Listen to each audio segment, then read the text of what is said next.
All right, are we good to start? We good to start? Ready to call our meeting to officially to order? People on Wi-Fi ready to go? All right.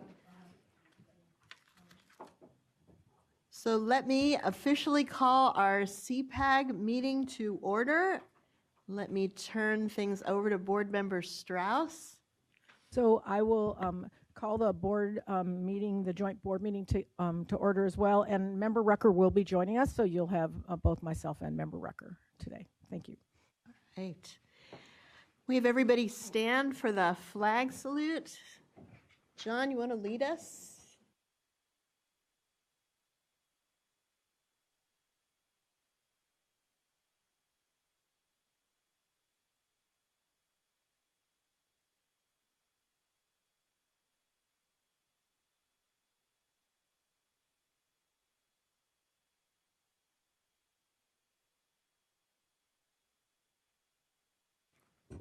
Thank you. We'll get there. Thank you and welcome, everyone. Just a quick overview of the agenda. We will be taking the items in order with one exception. We'll start with approval of the minutes to make sure that we're all here and we have a quorum to be able to vote. That'll be the first action item that our new members will be able to weigh in on. I think other than that, we'll, as a part of that first item, we'll have Board Member Strauss do the swearing in of the new members.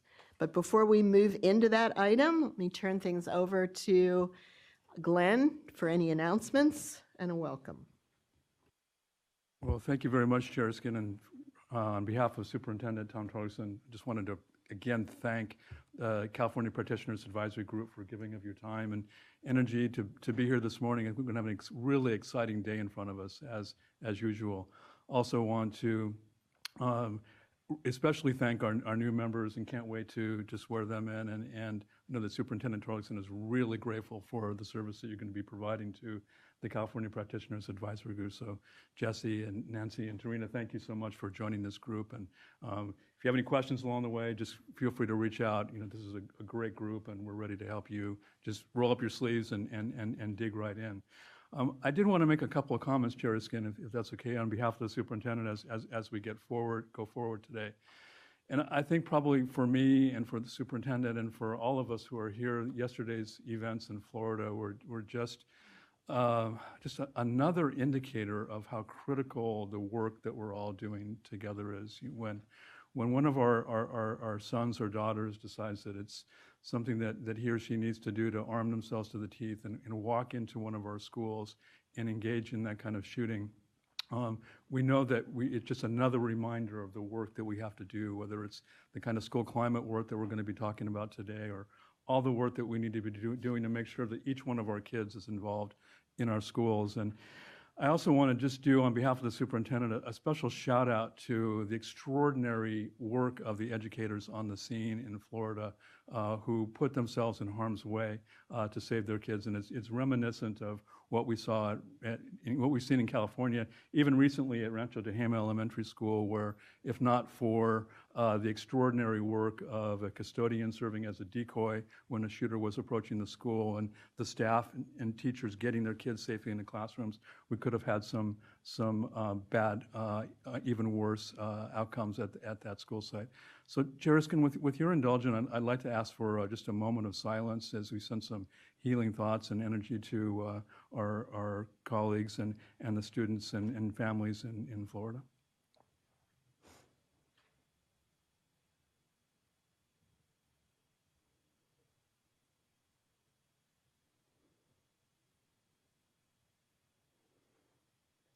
Thank you. And as we move forward, I just also wanted to recognize that we have a number of CPAGers, if that's a word, who are not with us today. And I especially want to do a shout out to now Santa Barbara County Superintendent Susan Salcido. Susan has been with us in CPAG from the beginning. She originally joined CPAG when she was deputy superintendent in Santa Barbara. Our colleague Bill Cerrone, who had been in that position for many years, retired made the great move to bring on Susan with the board, helping him along with that. And, she knew that she would have a heavy lift when she came into that role. But little did she know that she was going to really have to demonstrate tremendous amounts of courage and leadership, and which she really ably stepped up to do. And first she had the Thomas Fire, which is the largest fire that we've had in the state of California, sweep through the region. She mobilized all of her districts and was really providing tremendous service to them. And then right on the heels of that came the Montecito mudslides. And sadly, we did lose some of our students in those mudslides. And I also want to recognize, while shouting out to Susan Salcido, the work of our own CDE emergency team, which we put together as a cross-division, cross-branch group to help support the work of counties and districts. And I just wanted to read a little note from Superintendent Salcido to the department, which I think also evidences the kind of passion that she's brought to her work. And she writes, "Thank you so much for helping us out during our time of need. When we cried out, you were right there. I can't tell you how meaningful that was and is to our office, to our districts, and most importantly to our students and teachers. We have a long road ahead, but there is excellent progress each day. Thanks to you, we know we will get there. Thank you, Susan." And I know that she extends that to everyone who's helped her out during the time, which I know has included many other county superintendents. And we just continue to wish Superintendent Salcido, all the best and tremendous energy as she steps forward with that great work that she has in front of her. If ever there was a county superintendent award for profile and courage, it probably would go to Susan Salcido. So lastly, just as we move along into our day here, I really wanted to just underline in boldface both the gratitude that we should be expressing to the members of the California Practitioners Advisory Group, and also just some evidence points about how critical your work has been as we've moved forward. I know that there were many of us around the table and in the room who were present at the PACE Symposium, which is a week ago Friday. And I'm just going to pass around the folder that was provided to participants at the conferences. Sometimes, and there's many people that go in this room that go to many conferences, and you just think, wow, is this really going to be worth my time? But there was just research paper after research paper being presented that really provided a lot of thought-provoking material for us. And the one that I wanted to really highlight is this paper that was done by Rucker Johnson from UC Berkeley and Sean Tanner, and it's entitled "Money and Freedom, the Impact of California School Finance Reform."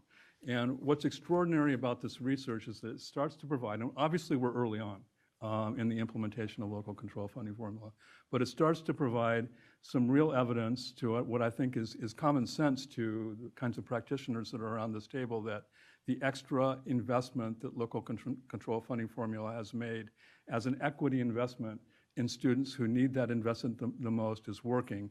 And I put some Post-it notes on some of the critical findings, and I'll pass this one along this way. If anybody wants any of this stuff, we'd be happy to forward it. But around the impact on high school graduation rates, the impact on high school math achievement, and particularly the impact for those students that we're most trying to reach out to. So real evidence that what we, and really you as practitioners and who you represent as practitioners is working. So thank you for that, and let's keep it rolling forward. And then related to that, in the sense that it was presented at the PACE conference, Dr. Polikoff, Morgan Polikoff from USC presented the results of the USC PACE Rossier poll on education. And I was really intrigued because one of the research firms, which I thought this was just a great name for a polling company, their name is More Information. MOORE. Wow, what a great name for a survey firm. They presented, I put Post-it notes on the questions that refer to the California school dashboard. So they went out to voters with the overweight for parents asking questions about perceptions of the California school dashboard. And I particularly wanted to bring it to this group because of all the heavy lifting that you all did in thinking about the design of that dashboard. And we know that we're nowhere there yet, if there ever is a there. We're in a process of continuous improvement with the dashboard, but I think your work in helping to provide input around what that dashboard should look like and how it should be implemented is also paying off. So I'll just share one of the the top line results here was, first of all, for those parents and voters who had seen the dashboard at the time of the polling question, there was over 51% positive perception of the dashboard and only 12% negative.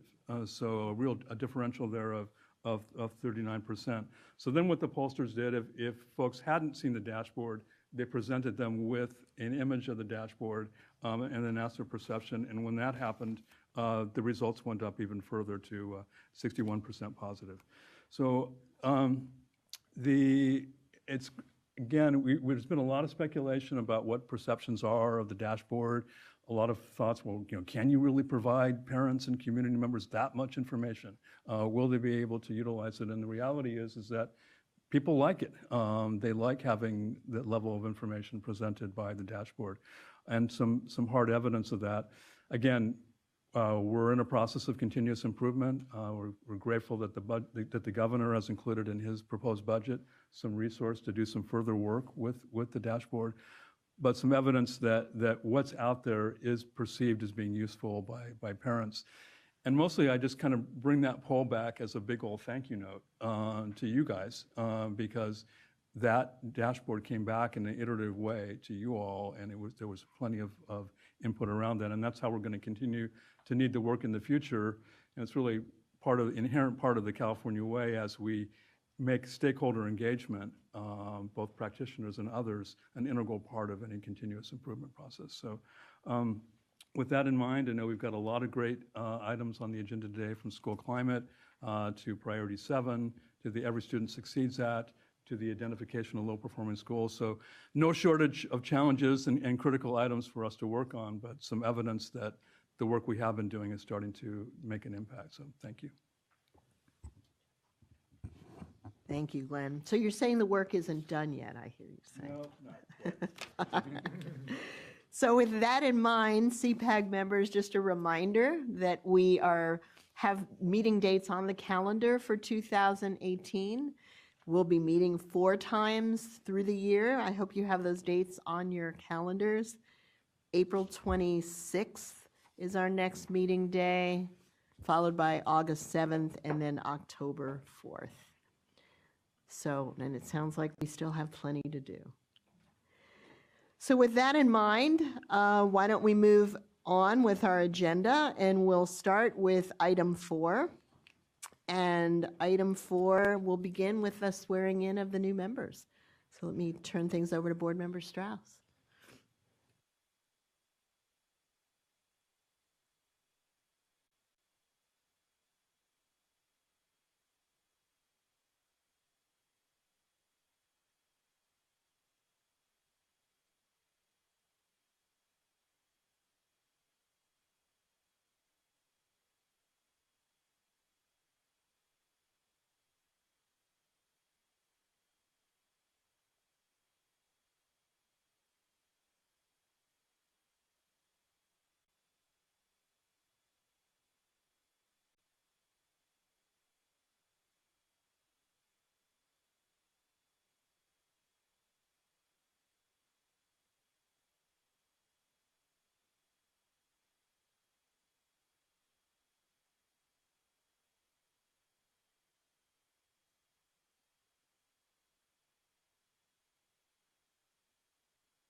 So welcome officially, CPAG members. Let me just give you a chance to say hello and tell us a little bit about yourselves and help us get to know you. Nancy, do you want to go first? I will do.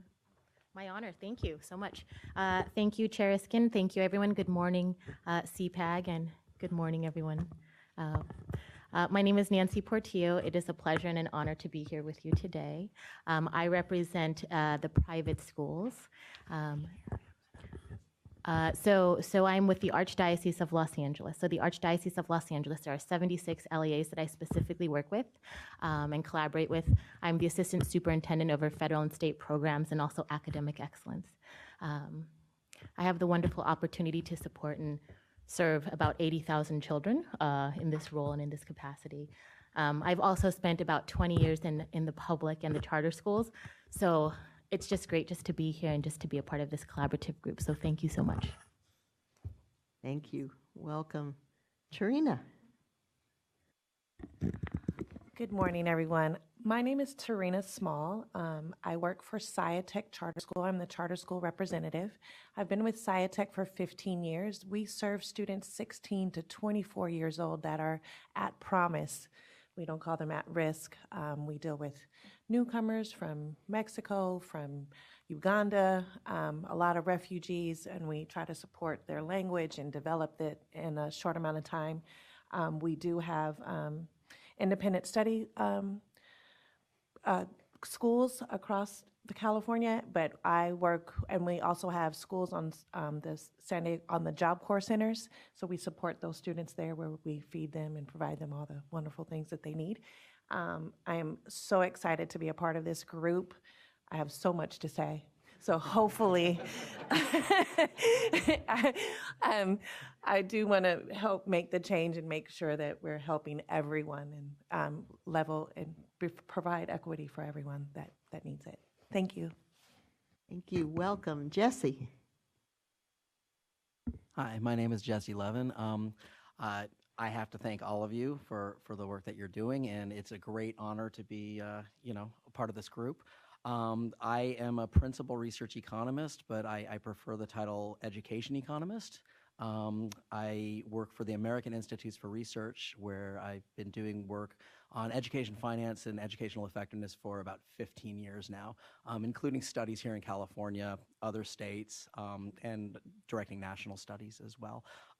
I think we have a lot of work to do, but I am very excited at really the advent of the LCFF and what we can do with that and really make it better. So, at the heart of my work, I really believe that all students, regardless of their circumstance, really deserve an equal opportunity to achieve at a very high level. And I think the LCFF was a real move in the right direction. But as I said, I think there's a lot of work to be done, and I'm just glad to be part of a group that seems to be the right one to get the job done. Thank you. Welcome. All right. Well, new members, you can join us in your first official formal action as CPAG Advisory Group members. If you open your black folder, you'll see on the left-hand side, in the left-hand pocket, the minutes from the last CPAG meeting.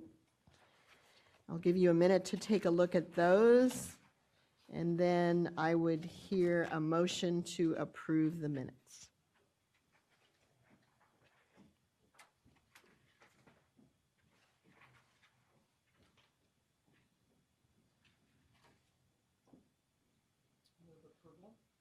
Okay. Karen Monroe moves. Is there a second?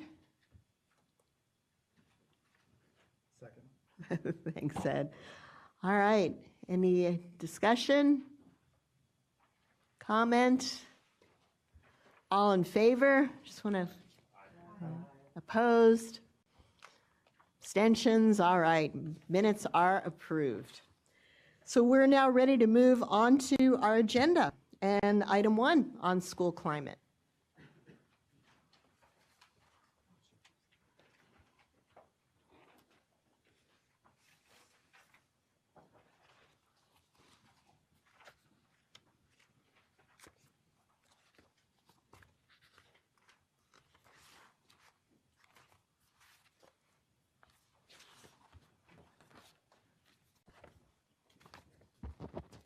Good morning, distinguished members of CPAG, Chair Iskin, Vice Chair Dr. Manansala, Board Member Strauss, Chief Deputy Price, and welcome to our new members. My name is Jacqueline Ollison. I'm an Education Administrator here in the Office of the Chief Deputy. Good morning, I'm Jen Taylor. I'm from the Expanded Learning Division. And we're here to talk to you about a draft update regarding the local indicator self-reflection tool for Priority 6, school climate. Thank you. So our objectives for today are to provide an update on the self-reflection tool and then to review and discuss the suggested revisions and to hear your feedback on that. We just wanted to thank you again for all the feedback that you provided to us along the way, and in particular at the December CPAG meeting. It was a very thorough and very valuable dive into all of the work of the School Conditions and Climate Work Group. And as you know, we talked about the state level recommendations that were included in the framework, the local level recommendations that were included in the framework, and then we also talked to you about how we were separating the actions in order to move forward. So with that, the school conditions and climate recommendations have been divided into buckets, 3 buckets. Bucket 1 is going to be moving forward with work that might require legislative action. And at this time, CDE and stakeholder partners have been actively pursuing legislative action to secure funding to pay for some of the things in the state level recommendation, like making surveys available free of charge to all LEAs who choose to use them. Okay, we also have bucket 2, which is what we're going to do, actions that can be taken up by the State Board of Education, and we'll talk about that one action that we're talking about today, which is the self-reflection tool. And then bucket 3 is really about actions that the CDE can take now, especially in regards to resources and things that we can provide within the statewide system of support. As you know, I mean, Chief Deputy Price just talked about that action in Florida, but that's not an isolated event. School climate it's definitely important. We want to make sure that all of our students and all of our teachers and all of our staff are able to create the kinds of environments where students feel safe and welcome and at peace so that they can excel academically. And any way that we can support LEAs to do that, we're going to do that. So with that, really today is about the recommendation for the March 2018 SBE meeting. And we will be providing you an update on additional stakeholder feedback that we're engaging in, and as well as we talk about the revisions to the self-reflection tool. And I just want to say again, this tool was modified as a result of stakeholder feedback, but in large part due to all of the great and thorough, I mean, very thorough feedback that you gave us at our last meeting. So thank you very much for that.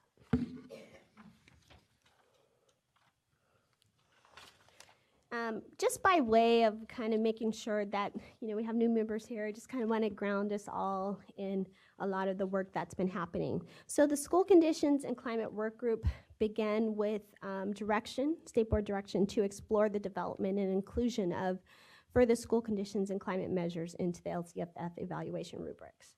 And so the Department of Education, in conjunction with in partnership with the California Comprehensive Center at WestEd, convened the School Conditions and Climate Work Group.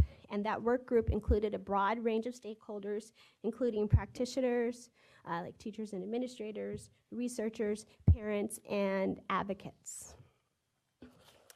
And since September 2016, the CDE and the School Conditions and Climate Work Group actively engaged CPAG as well as other stakeholders to gather as much information as they could to come up with I believe it was a 57-page framework, which you have. We gave you another copy just in case you didn't bring it with you. And for the new members, it's in the folder that says item 1.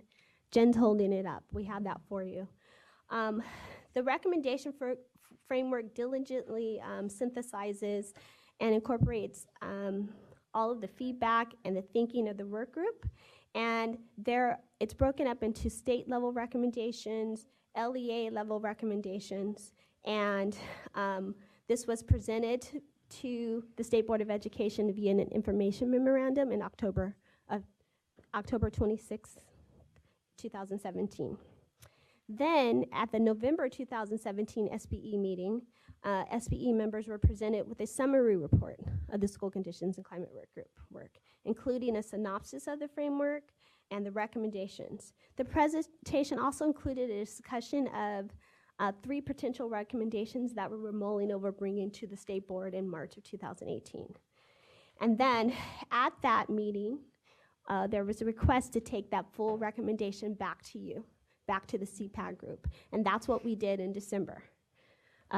December 5th, 2017. And that's when we spent all of that time going through the state level recommendations, the local level recommendations, the first set of recommendations we were mulling over, as well as some themes that were coming up, like things that we may have been missing, or, you know, just some thoughts. We just wanted to know how you felt and what you thought about those things. And as a result of that, it really helped us to refine our work, which is why I talked about the buckets and how we're pursuing things now.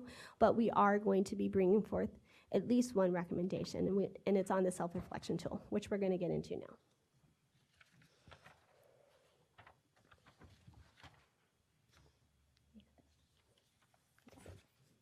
Yeah. Okay. So just to revisit some of the work group foundational. Their foundation was really a 3-part methodology, and it was the process for developing the recommendations. So starting with kind of a 3-prong approach of data, meaning, and use. So really, data was, looking at, looking to collect school conditions and climate data. So you're looking at what data is available, looking at, data gathering from parents, students, school staff, administrators, so, multiple stakeholders.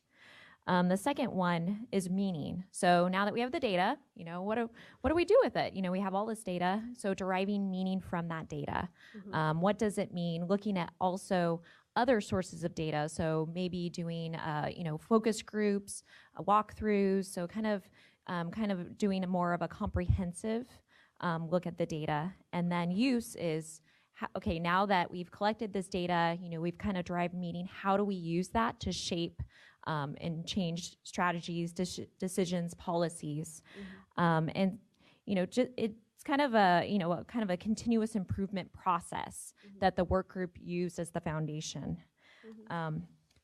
So, Can I say something? yeah. Okay, I wanted to just Jacqueline say wants to- something. Yeah, say something about that. One of the things that we love about the local control funding formula and all of the multiple measures is that it's really a comprehensive. It gives LEAs a comprehensive look at how they are doing, how all of the actions and practices that they put in place are really working. And when it comes to school climate, the things that you're doing to ensure that your schools and students are feeling safe or connected, all of those things are absolutely fantastic. What we love about the data, meaning, and use approach is that as you are as this process unfolds and you're implementing those things that will make your school sites better, you collect data and you just want to know, well, what does that data say, right? So that's the first piece. What does it say? And then after you take a look at that data, you're like, okay, I have it, I'm looking at it, but what does that really mean, right? So that's what the meaning part is. What does it mean? And then based on that, it's how do you use it? And I think some of the members mentioned that it may not be doing new actions. It could be continuing the course. Maybe because you're already implementing things to make sure that your school climates are well and thriving, you might want to continue the course, and the data might validate that. But it could also show that, oh, we need some work in this area. And so that's all the use process was. So it's a really simple, nice, concise way of thinking about continuous improvement. Yeah, and just to put a kind of a personal, provide a personal example. So my daughter's district, I did the parent survey, the Healthy Kids survey. I did my parent survey, and then as a result of that, but also there were some bias-motivated incidents that were occurring in the district. They have created, so they had that data. We had the parent survey, we had the bias motivated incidents that were occurring. One of the things the district did was create an empathy working group. They created this group to kind of, kind of get a handle on what's going on, but also to include student voice, parent voice, community partners, school staff, to kind of dive into the data, and also to have conversations, to kind of deepen that meaning for why is this occurring in the district, and kind of getting everyone's voice in the room. But also, now that they've created this working group, they're looking at how do we use this collective group, to use. And they're in the beginning stages of this, but they've already started talking about commitments. How can we do commitments? How can we do, things such as small, like a sign. One of the things they brought up was it's not very welcoming when you come up to a school site and it says all visitors must report to the school staff, penal code. It's not welcoming and inclusive. So making, little small changes that this working group is doing to kind of, tackle these big major issues. So that's just an example. So we are seeking additional feedback on the self-reflection tool. So we have a couple of items. We're going to the February LCFF stakeholder meeting next week, presenting same thing we're presenting today, the update on the self-reflection tool. We have implemented, or actually launched, an online survey. Has anyone seen it yet? No? Okay, we want to make sure we get that to you. So we have an online survey where we're asking the public to provide input on the self-reflection tool also. It's very brief survey, about 5 questions. So we're asking really what their thoughts are on the proposed tool, how the tool will help parents, families, and community members understand the climate of school districts. Also, does it help communicate decisions made and actions taken to address school climate issues? And then any other comments that they want to provide. So we're asking for, multiple stakeholders to please weigh in, on the reflection tool. We've also done a little bit of other outreach, with AXA and CAPTA, and so, other entities. In small and rural school districts, we have some plans for that. So further, we're continuing efforts for further outreach. But to just kind of remind you of the current, so this is the current approach, adopted SBE approach. So you'll see at the top, there's the standard, the evidence, and the criteria. And then at the bottom is also, the narrative summary with the text box. So this is the current adopted approach, include, for every other year, and any kind of evidence, and then the criteria of met, not met. Not met for 2 or more years. So just to kind of show you what kind of the transition, especially for, the new members, this is the version we presented for December 5th CPAG. So in addition to the narrative summary, we provided some guiding questions. These 3 questions on, what reflection on what you've done, given the results and any other data, what does that reveal? And then what revisions, decisions, or new actions will the LEA implement? So those were our, kind of guiding questions. And, thank you again for the very, very thorough feedback. I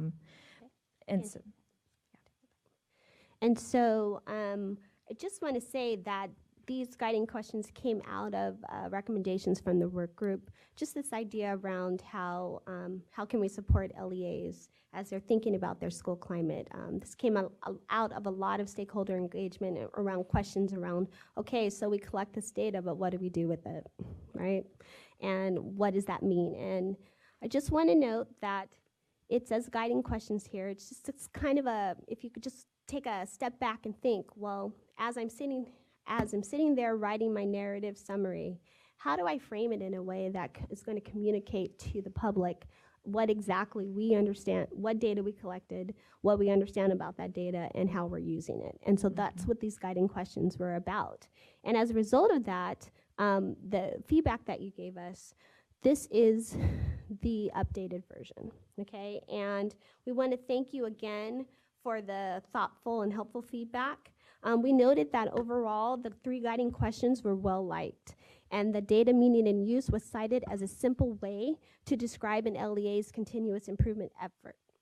For example, member Kinney, who's not here today, but she did share that I think it really helps give people an idea of the planning phase of continuous improvement in a nice, short way. She further stated, I really appreciate the recommendations for changing the self-reflection tool to get into that data. You know, what did you see? The meaning, what did you think it meant for you, and how are you going to use it? Furthermore, member Kaminsky, who is also not here today, shared that the first question speaks to how the LEAs reflect their key learnings on results, so data results. And then she said the second speaks to disaggregated data, which is helpful to see what is occurring. And then for the third question, it's like, what is our next step? It helps us to deepen what we are doing, expand, or change course. And as I recall that meeting, one of the things that really came up and was emphasized is that, again, you are already doing things to ensure that schools are safe and that you have the most amazing climates that you can. So maybe you don't need to change course. So why would, our previous question for question 3 is like, I think we asked, what new actions will you take?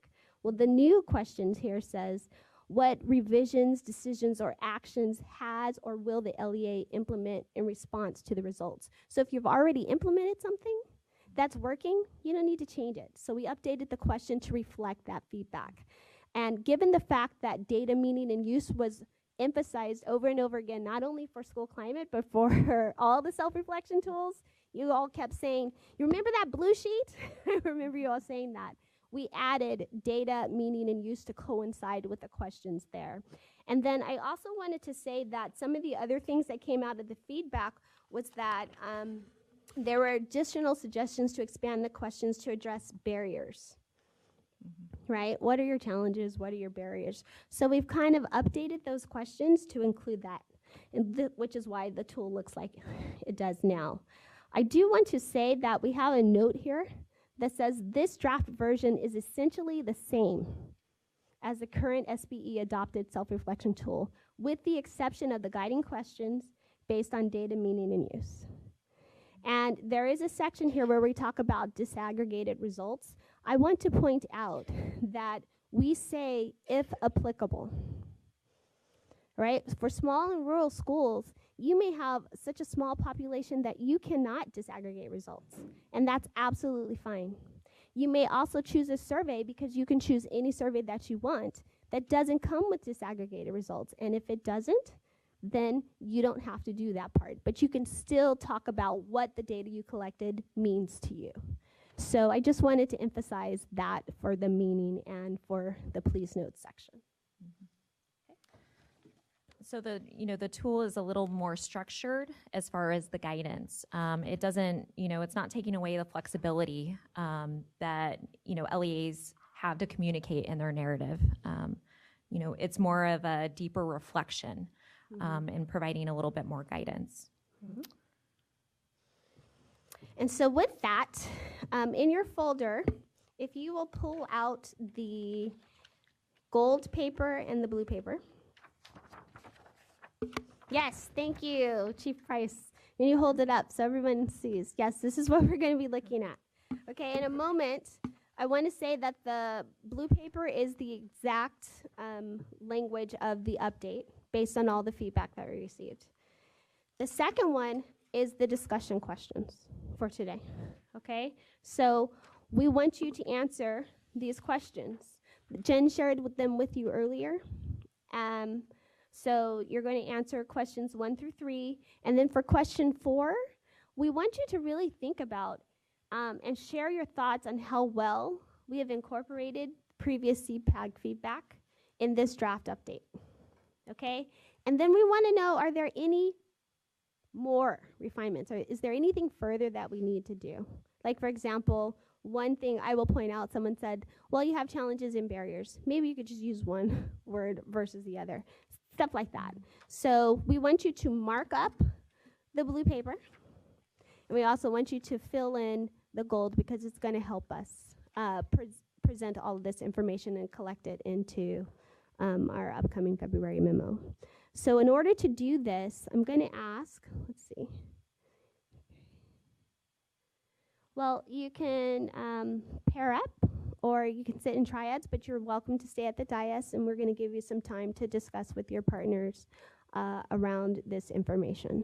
Okay, so we'll start off with 5 minutes, and then if we need more time, we'll let you know. Okay, so go ahead and pair up now. Right? Thank you.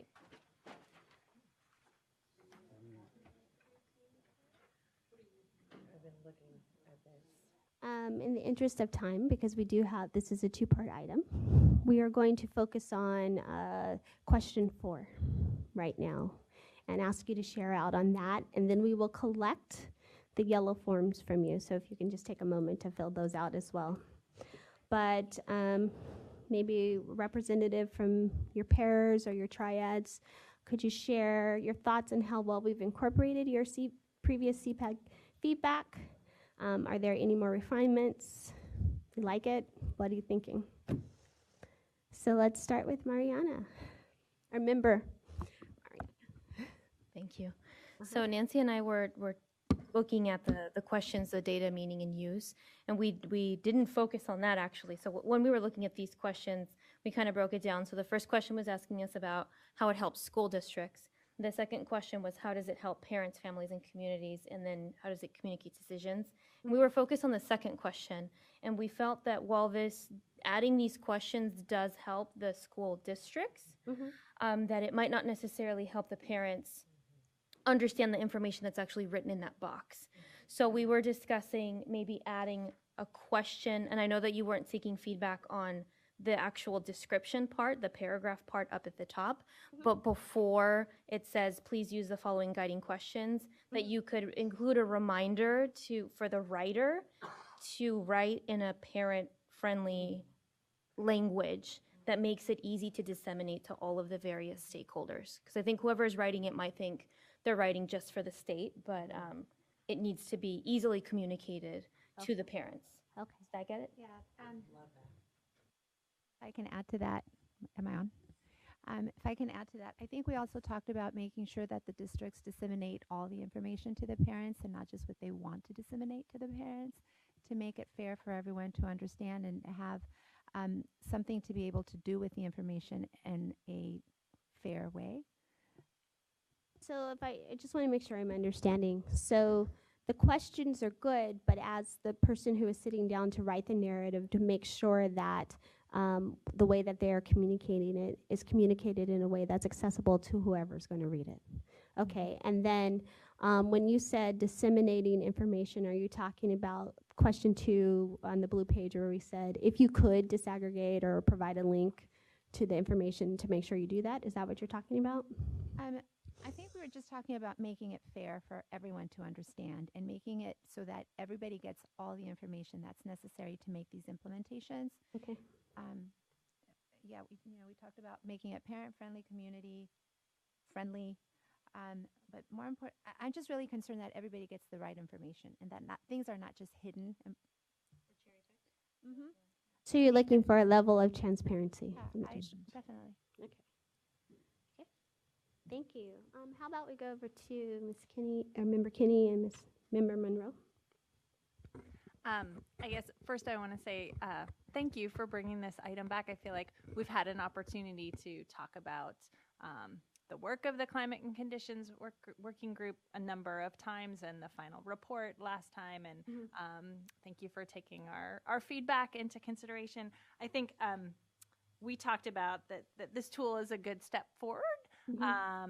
And in particular, reading the whole blue sheet and not the the slide deck, which is what I reviewed ahead of time, made a big difference for me in processing the change, because in particular because of the footnote at the bottom that says that LEAs should report the results by providing a URL to the district website that provides the results by school site and disaggregated by student subgroup, which I think is really the to get to your point about providing stakeholders with all of the information so that they can dig deeper and get the short version from the district, but also dig into the results if they want.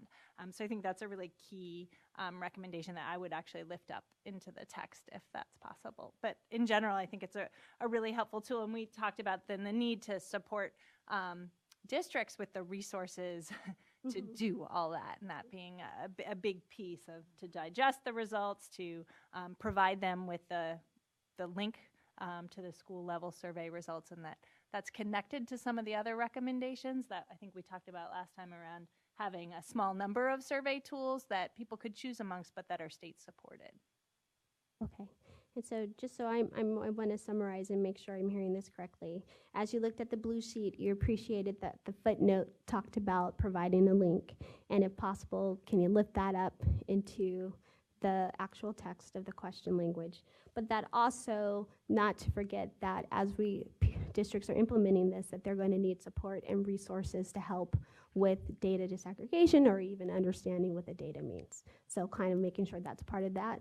Did I miss anything, or is that not correct? I think you got all of that. I just wanted to make sure I added to that districts are going to need support with the data as we discussed. Each of these questions is good. I'm talking about on your, the gold of your blue and gold handouts.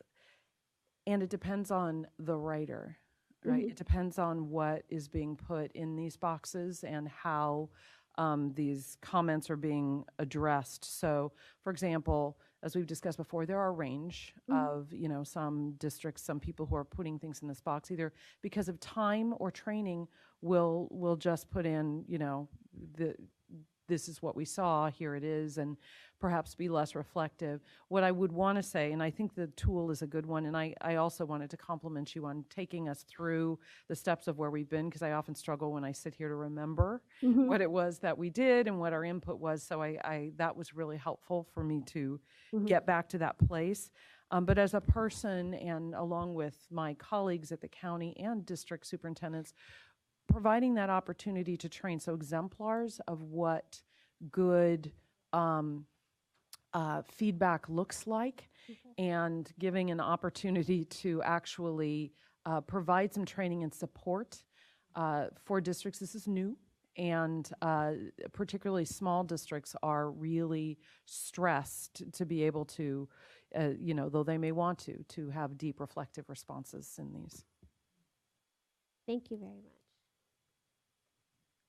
How about we go to Member Aguilar and Member Portillo?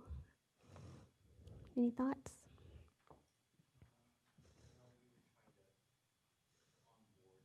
Okay.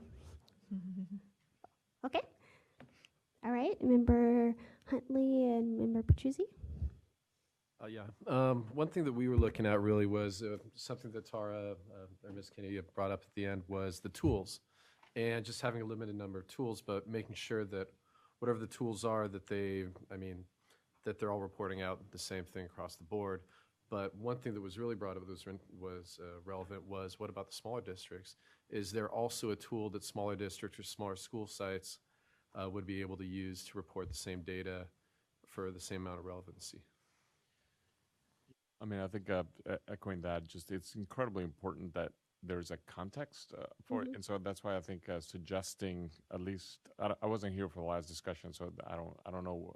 This was probably brought up, but really having tools that are used across the state, so you actually can understand what 30% of my kids feel affiliated with an adult. Is that good? Is it bad? Right? I mean, it's really hard to do it, and particularly in small districts, to have an idea if you're doing well, and I think having some norms around you, maybe suggested tools or something, because that you can set that context relative to other districts that are similar to you. It's really important. If not, you can interpret any result the way you want.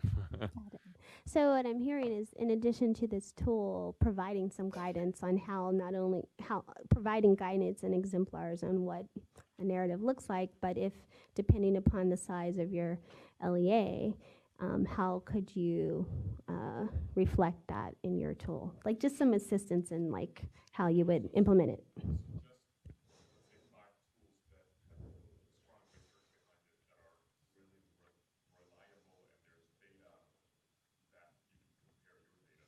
Okay. Okay, that sounds great. Thank you. How about we go our new member and Ms. Member Rowden, Member Levin. We were pretty much onboarding too, and just trying to catch up a little bit. But we did find we were wondering about. Jesse was wondering about the one grade and just using a minimum of one grade. And so then I was thinking about, well, could you insert a maximum also with a maximum of this many so that people understand that they can use more than one grade? Okay, I see. But that's it was just a side note. Okay. I mean, I just so you know, like I think we mentioned on the blue sheet, it says it here that this is essentially the same as the current SBE adopted approach. And so what they have adopted is that the survey it will be given to students in at least one grade. Okay. So I mean, my question was sort of, I didn't have the history of how that came about. I'm not sure if you guys do, but that was just a question I had. I agree with a lot of my fellow board members here. But I'm not really sure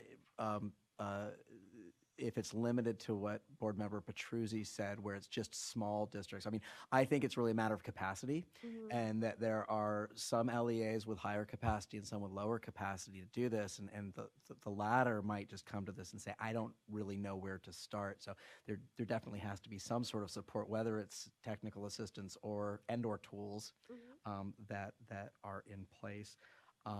I guess I just also wanted to say that I really like sort of this triad of data to meaning to use. And it makes me really think of this large area that's been talked about a lot, which is really research to practice, right? And this helps them get through it, but it's a little different from looking at sort of necessarily looking at national level research. This is really looking more at formative research within your own district, right?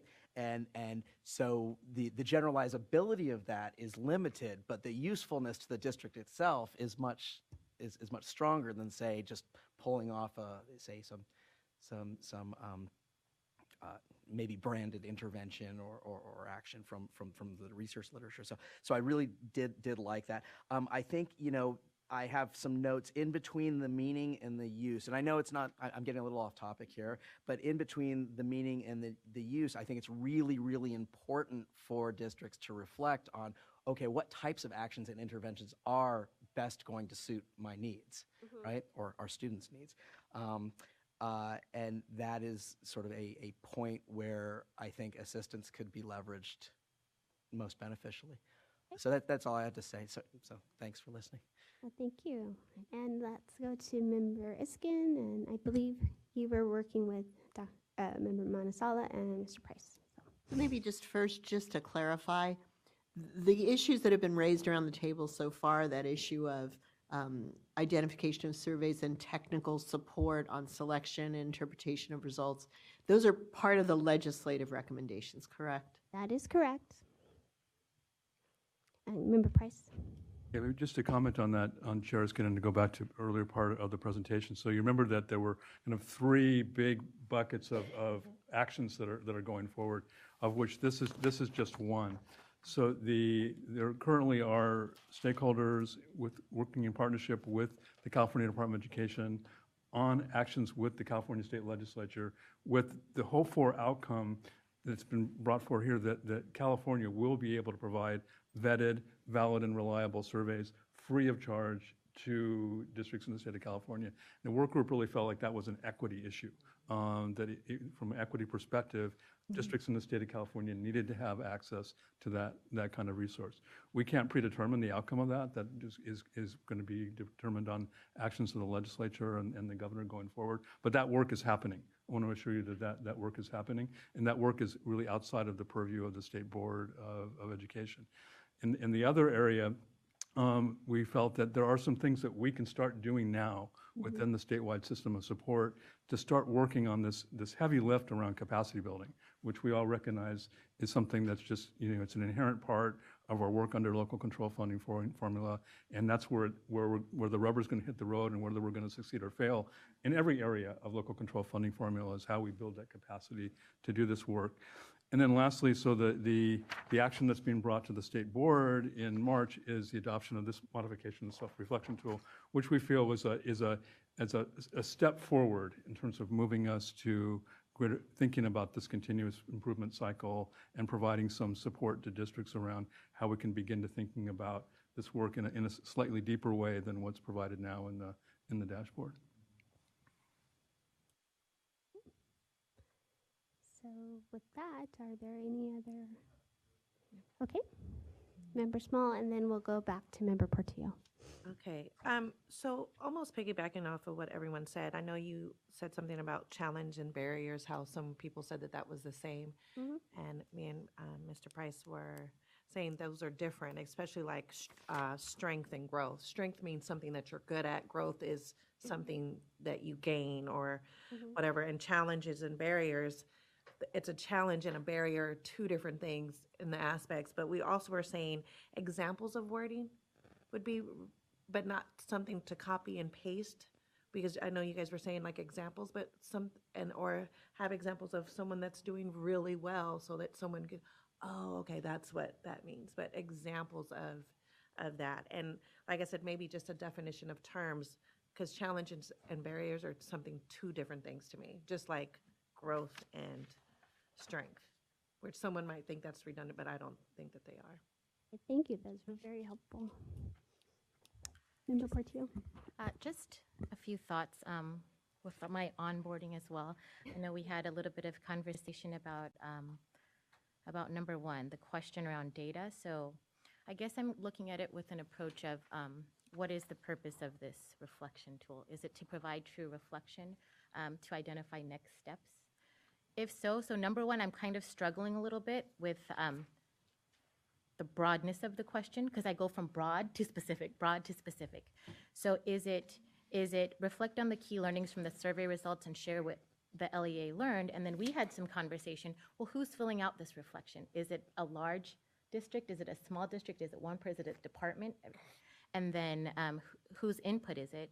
And then, so I'm just looking at, like, for example, the definition of safe school, right? So you have welcoming, inclusive environment, academically challenging, positive school conditions, climate, and like these 15 different things. So if I'm filling this out, whether I've had time to work on this or not to do it, am I really thinking about all of those 15 or 16 different things really intentionally, or the 2 or 3 that I know really well?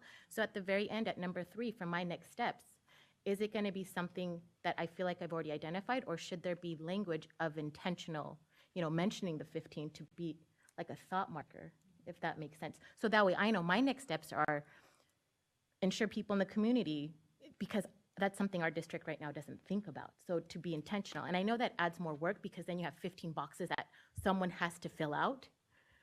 But then is that the purpose of this reflection tool? Wow, I don't have an answer for this because we're not there yet. Something to think about. But Member Portillo, what I really appreciate about what you just said is that as you were going through the questions and thinking about what that means and thinking about what that means for your data, I think that is part of the idea around your self-reflection tool. So as we take a look at all of the things that we've been implementing, and now we've evaluated it with these surveys, what does that really mean? How is it connected to all these different things that we know about school climate? And as you decide what that means, maybe you might identify 2 or 3 things that you want to focus on, and that's what you would explain in the use part. So what I think you've done is just kind of modeled what we were hoping this self-reflection tool would do. It's just taking a moment to sit back and say, okay, this is what we know about our district, this is what we know about our schools. How are we going to frame this in a way that is actionable, but also clear enough so that people who are reading this understand where we are as a district. So thank you for that. So Jacqueline, would you like people to turn these back into you now, or? Yes, we will collect them. You can just pass them this way. And with that, if there aren't any other questions, I'm going to turn this section over to the second presentation for Priority 7. Okay. Great. Thank you. Thank you.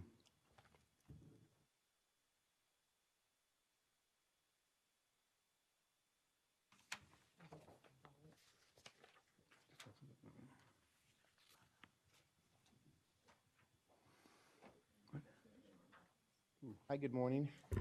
I'm Jeff Brashears. I'm the director of the Local Agency System Support Office. I'm part 2. So if you would, I handed out before the beginning of the meeting a handout that is to replace, if you will, the attachment to this item for the self-reflection tool. And you'll know you're looking at the one that I'd like you to look at if it has 3 footnotes and not 2. So if you move to that, we'll talk a little bit about it. So this is a follow-up with our meeting that we met in December. I think that was the last time we met. And we talked about the self-reflection tool for Priority 7, which we intend to bring before the state board in March for the use into the dashboard in 2018. The local reflection tool is for Priority 7. It's a local priority. It is not reported in the dashboard, so here we are in looking at this tool. So what we've tried to do, are we all there? I can wait. I can wait. We have more, but wait, there's more. We're good? Okay. Do y'all need some more time to finish the survey for the other? Not a problem. So it was loose. It says draft self-reflection tool. It's not attached to the memo. And again, the one you want has, on the front page, it has 3 footnotes. The 3rd footnote reading, nothing precludes.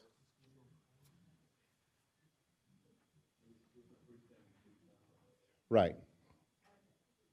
Are we good? My pleasure. So again, I came before you folks in December. We talked about the self-reflection tool. You went down into the tables and provided some really fine and thoughtful feedback, and for that I thank you. I have the privilege of captaining a CDE-wide team, the Integrated Planning Support Team, and we drew some of those members of that team to bring and met and looked at the feedback that you provided on the tool the draft that I shared with you last time. And we tried to integrate as much of the feedback that you gave us as possible, and that's what this particular version shows. Somehow that third footnote got lost in formatting to make accessible. So this is not accessible. We'll clean it up and post it as a follow-up on this version. So what we tried to do, and just in the feedback that you gave to us, is one is ed code looked clunky, but we needed to talk about what it was. So we left the ed code in the first part that talks about this is the broad course of study per the ed code. Both is for K6 inclusive and then 7-12 inclusive. And then we added the list of those courses as a footnote at the bottom there. And we did not go into defining what applied arts were. We did talk about, the subcategories, if you will, for visual and performing arts. There's some language for 7-12 about genocide, which was a B. We did not go into that just for space, but we listed out what these courses were, both for, like I said, 1-6 inclusive and then grades 7-12 inclusive.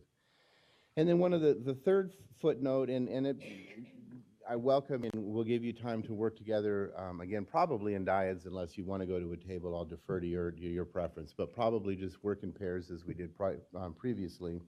But the third one was, part of the feedback that you gave us was, it doesn't just have to be our unduplicated student groups, right? There's other student groups within the LEA, and this should not be, though the statute reads pretty close to what that first paragraph reads. We encourage the LEAs to look at other barriers or look at other student groups that may not be afforded an access to a broad course of study. So that was another change that we added to. We, in prompt 2, on the first page, it says using the local selected measures. All students, we added all throughout the document, and then it should identify instead of may. We made that change that you suggested. I think those are the changes that we captured that you all provided to us. So I know that you got this yesterday morning. You haven't had a lot of time to process, and this is there. So again, I'd like to give you about 5 minutes to just, silent, sustained reading, to look at the document, and then we'll come back to you and have you pair up and look at it, and then again provide any feedback on this updated document. Yes, sir. Jeff, I was just wondering, maybe you could provide some macro level context for this that is part of the evaluation rubrics. Certainly. I thought I did at the beginning, but I will again, certainly. So these local priorities are part of, again, in the memo, I have it here. The dashboard requires, to provide feedback for all of the state priorities, and we have them broken into two different, if you will, as a state indicator, and those state indicators meet the criteria of being valid and reliable, having comparable state-level data, and being disaggregated by student groups. And then we have the local indicators that do not meet those priorities, and those local indicators, including priority 7, also include, which is on page 2 of the memo, priority 1, priority 2, which is the implementation of state and academic standards, priority 3, parent engagement, priority 6, school climate, what we talked about, and you folks just talked about it, and then for county offices, priorities 9 and 10, which is coordinative services for foster youth, and then coordination of services for expelled students. So this would be, again, a tool that would be used at the LEA level. I appreciated the question earlier, how do you use this?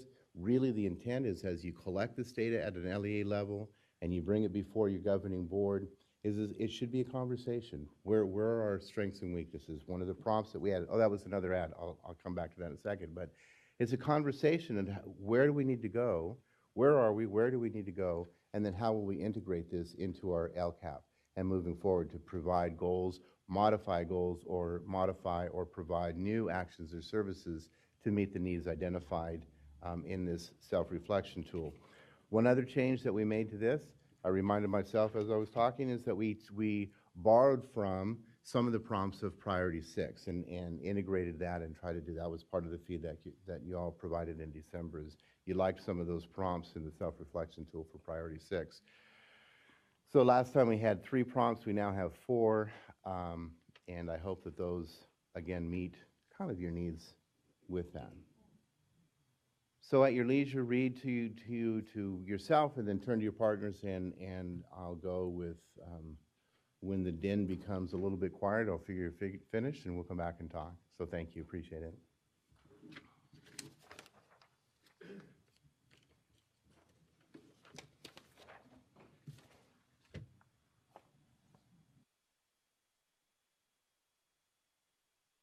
With your permission, I'll bring you back and come back.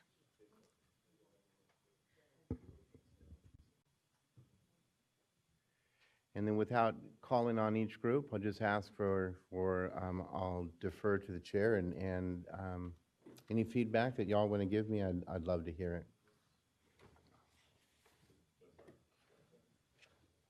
I think our discussion centered on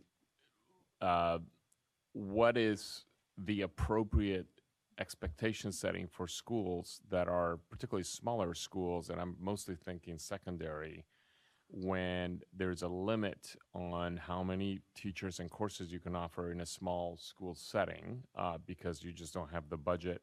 Let's say you have a budget for 30 teachers and you can, come up with you have to meet A through G requirements, et cetera. When you're left with maybe 10, 12 electives, let's say, that a student can access, and there are limitations, and you have to make choices around those things. And if you go even smaller, that's probably the right amount of teachers for a 600, 700 student high school. When you go into a 400 student high schools where there's plenty out there of that size, you have even further restrictions. And so part of the issue here, and I'm going to add a couple of thoughts that just came to mind right now. Like it's, is this potentially a paradigm shift around when we talk about choice, which is often a loaded conversation around school choice, but Europeans solve this issue by specializing schools, right? They have arts-focused schools, they have literacy-focused, and focused schools. They have STEM-focused schools, et cetera. And you choose a school based on a direction, and so it's a broad choice, but within a school setting, you have what's affordable, I guess, in a school setting to offer. My worry about this and all of these reflections could be in the tool, right, that I'm making here, but I'm wondering what is the burden of proof to parents, right, which often require all of it, right? I often get in discussions around why don't we have 4 classes of Spanish and we only offer 3. They were so close. If you offer the 4 years, they could actually be much more fluent in Spanish. It's like, well, but that's the sacrifices that we would have to limit in our class, or we have to take off a STEM class or something, right? Something has to give because we cannot just add an extra teacher in our budget. So that's I think my reflection, and I think there was general consent, but also some other further thoughts that my colleagues might want to add.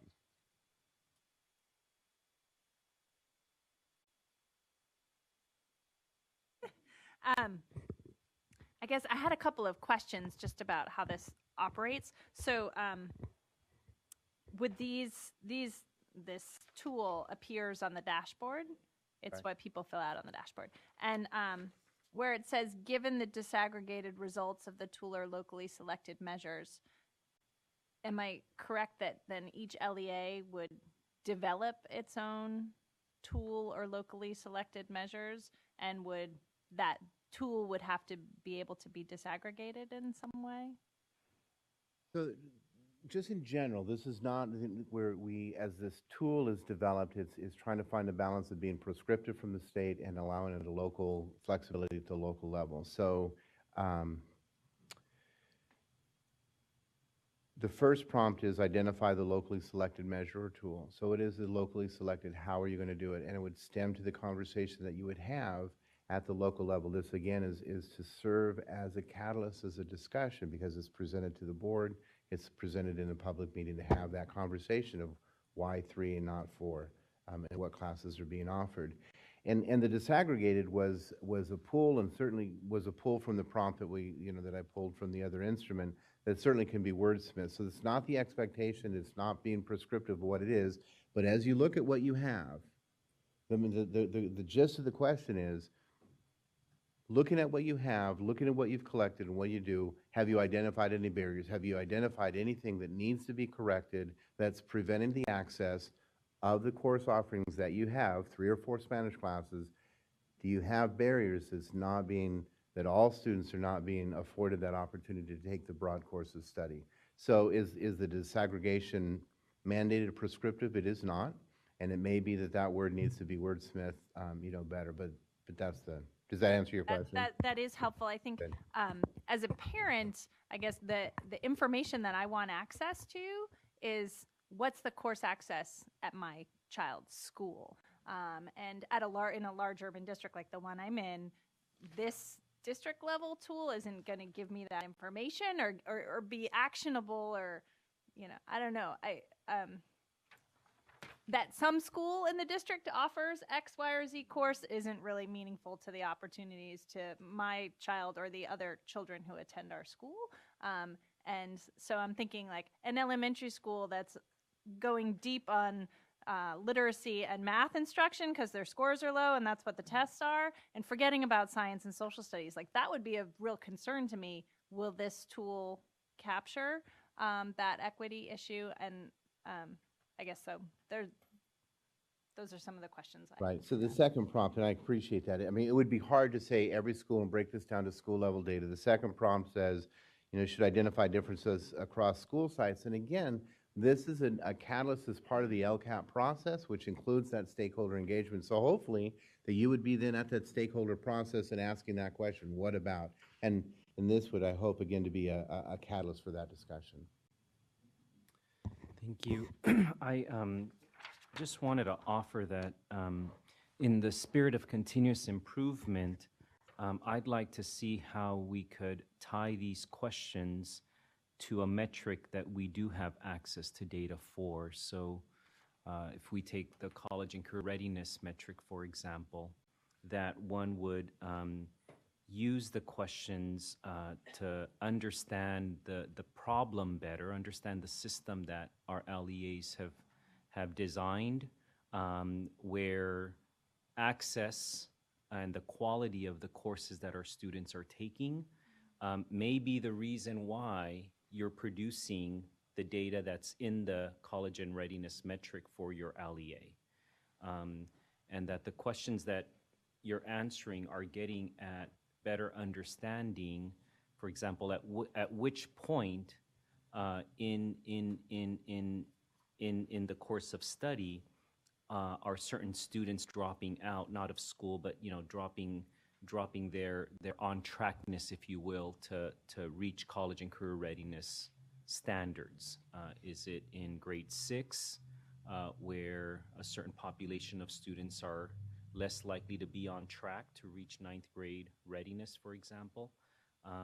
Because I do think that the broad course of study is so generic and so wide that I can see many of our schools just saying that the access is there and that the enrollment is there, but not get to the quality of instruction by school, for example, that certain students are being exposed to, even though they are given access and are enrolling in those courses. And so I'd like to see how we can tie the questions that our LEAs would answer to a metric for which CDE does own data.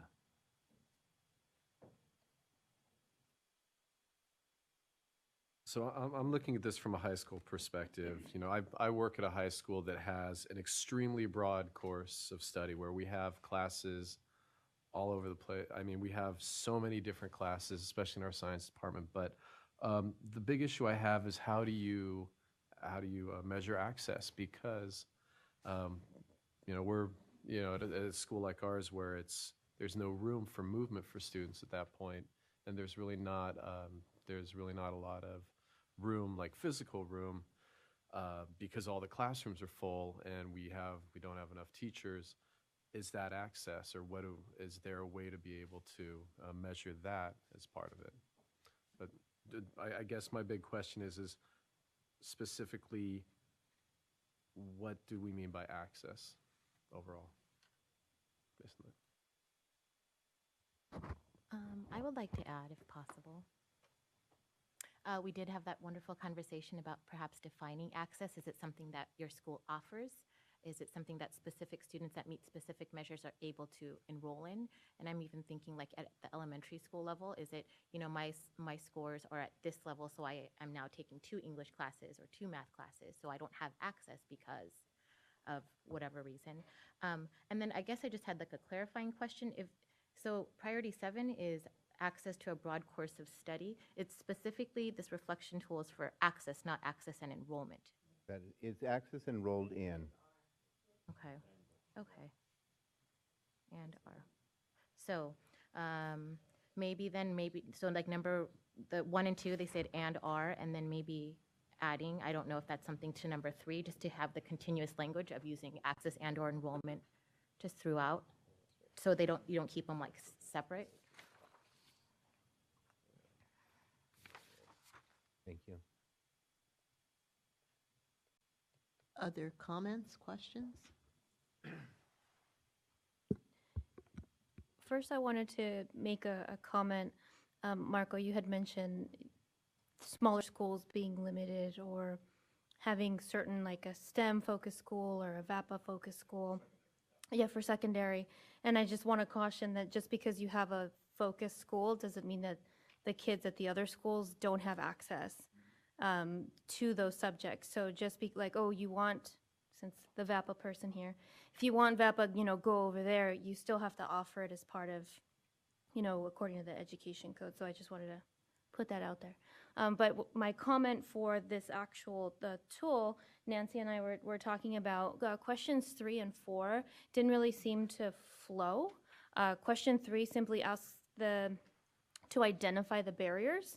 What are you gonna do? So it seems like maybe questions 3 and 4 can be collapsed, or have maybe wordsmith question 4, so it's more in line with, what was it, Nancy? Self-reflection tool number 3. Yeah, so like this blue paper from the previous for priority 6.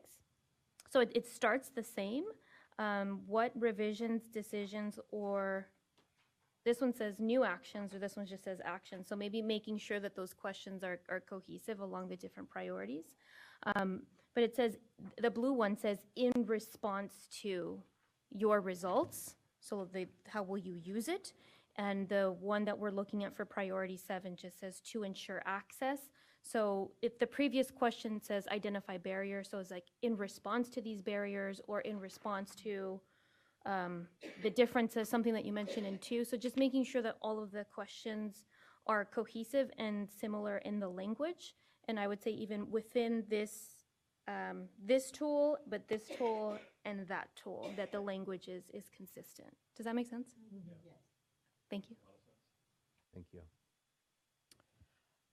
I just wanted to add with this tool, when I look at this, I actually am, encouraged by this way of asking for information, because I think that it does broaden the opportunity for people to give a broader range of feedback instead of where we've been before, where, do you offer this course, do you not offer that course, and that there are particular LEAs and schools who always knew, I can see that we're going to fail in this area consistently, so we're going to stop focusing on it. So this gives an opportunity for people to continually look at where they stand and how they could potentially improve. And I think it's very consistent with the frame of continuous improvement that we're adopting in this new system. I also have a concern that we continue to focus on improvement of process, as well as measuring continuing improvement in progress. So the process of actually seeking this, and this is how all of this, every aspect of this is rolled out. I think that people see this, or districts see this, and the feedback you get is, that people kind of hunker down and calibrate around a particular tool. So how can we look our best, and put the right answers in the right boxes? I think we have the opportunity to learn a tremendous lot from what we get in these boxes. And just with the LCAP, really having to figure out ways of keeping it as honest and as comprehensive as we possibly can. Whereas particularly people who are in smaller districts who don't have a lot of staff, it's what can I put in this box so I don't get into trouble, and so I can continue moving forward with the real work I have to do. So that, that is something we at these tables and at others have to continue to say, how do we give people cover, and how do we continue to incentivize people telling their story so we can learn from it? I use the example of being an assistant principal in a smaller school in Oakland, and a course offering being somewhat limited, but our being able to send students to a school about a mile away to actually get to those courses if they needed them. If you're in a rural area, that would be difficult to do. So it does actually potentially foster creativity in looking at online courses or how to actually get a subset of students to have access to courses they might not otherwise. But keeping that door open to be innovative and creative and be problem solvers in that way, I think is part of the challenge we need to assume.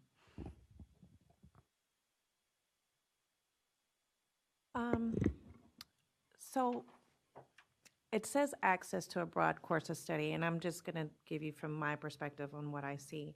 I feel that districts would not be transparent with this because when you go to the back, I think they would say, well, yeah, we offer a broad course of study.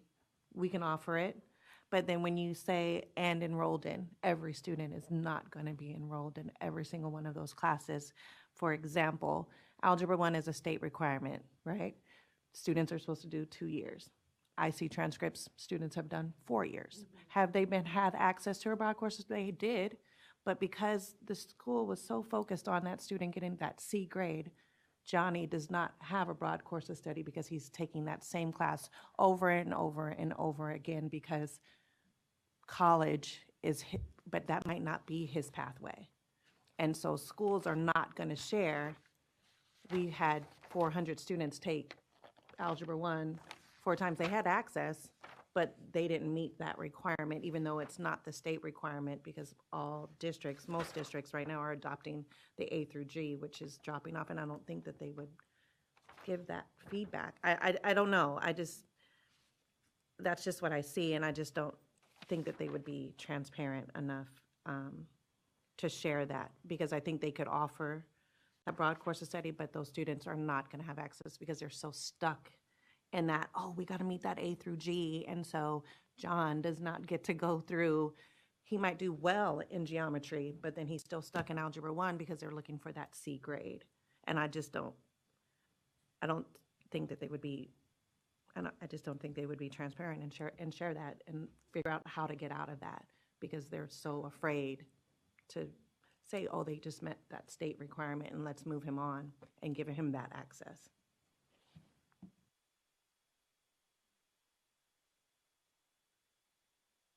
So this has been a really great conversation, and I do agree with Member Monroe that there's a huge opportunity to gain a lot of insight here, conditional on the respondents being open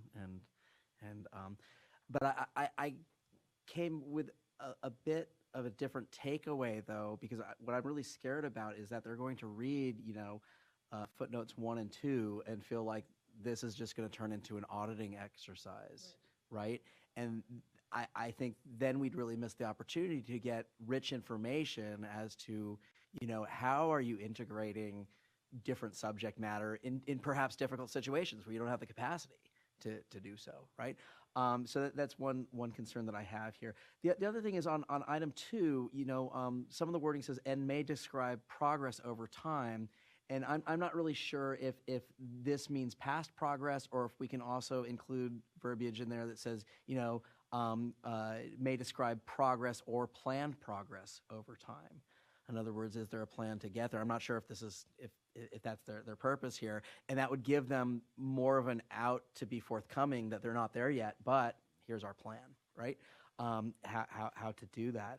The last thing that I kind of had a question on is this definition of broad course of study, and is it really just subject specific, or is another dimension of it might be the level or depth or rigor of the study? So what I'm getting at here is offering of, say, AP classes, and in particular, I think a broad course of study might also be defined in terms of level as well, in particular in some of these urban, say, high schools, where we want to make sure that all kids have the opportunity to take classes that are at an advanced level. I'm not sure if that's within the scope of, or within our definition of broad or not, if broad is just limited to subjects, subject areas, so.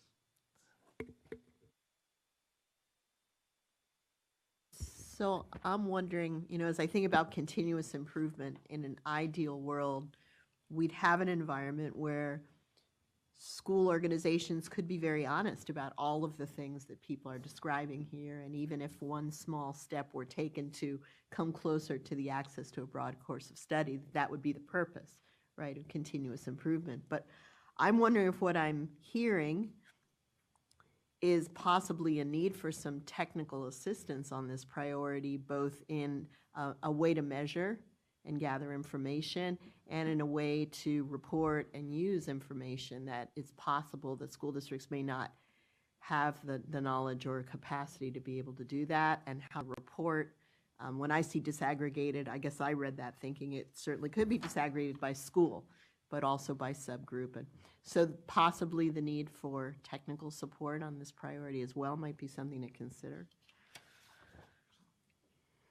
Thank you. I would agree. I would say that in general, technical assistance could be helpful for all the local priorities, right, and all the self-reflection tools. Is how do you take this information, because really you're not reporting the access to us, the state, you're reporting it to your local community and to your local board, and you're having that conversation, is to have that, to remember that the mindset, we're still having that paradigm shift. You're not reporting to the state, right?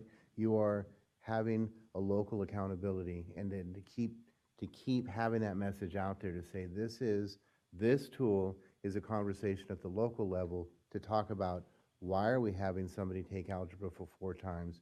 You know, do we have the greater time? It's not for us to, as a state, to mandate that. It is, we're trying to be out of that prescriptive role, right? Is to have that conversation. So I would agree with you to continue to put that message forward that these are, again, my term is it's a catalyst for conversation at the local level. And I'm sorry, I remembered my second question in tagging on to what Jorge raised earlier. How much of this is available, and I don't know the answer, in CalPADS? As far as, would that be something to look into to see, is there information that's already being gathered that may not be comprehensive, but it may be a way for districts to start? So part of it, and then Cindy, I thought that this might come up, but one is that the question is access, right? So this is access, which you can't collect access necessarily within CalPADS, and this talks about course naming and that, and I'll defer to Cindy on her expertise. Thank you. Good morning, Cindy Kazanis, the Analysis, Measurement, and Accountability Reporting Director, but formerly recovering from CalPADS as the Educational Data Management Director. And to Jeff's point, we collect at the start of each year in our fall 2 collection who has enrolled in which courses. At the end of year, we have an end of year collection in which we collect who has completed those courses. We do not have standardized course information, and in fact, when looking at just career technical education alone, there's 15,000 different ways to code those courses statewide. And so we prepared a memo. It's been about a year in which we prepared that for the State Board of Education to review on the challenges that lie ahead. But there is some work that I think we can do. It's going to take us a bit of time to get there. And there's been such an eagerness from the field, obviously, to get this priority area addressed. And so that's why it has till today been considered just a local indicator. Thank you. That was the right question to the right person. Appreciate that. I anticipated that one too. So. Any additional comments or questions? Thank you. Right, thank you. Thanks so much for your time. Appreciate it. Any public comment on this item? Yes, we have 2 people signed up for public comment. We have, and forgive me if I meant to pronounce the name, Rigel Massaro from Public Advocates, and Leangela Reed from SSDA. Good morning. My name is Rigel Massaro on behalf of Public Advocates. We're a nonprofit law firm that's advocated and litigated in partnership with low-income communities, communities of color, and immigrants for over 40 years. I really want to thank you for having me today. This is my first time at this meeting, and your comments are wonderful. I really appreciate this space to kind of test out these ideas that CDE is doing so much work to advance with the state board. I think I want to treat first the broad course access since it's most present in our minds from that discussion.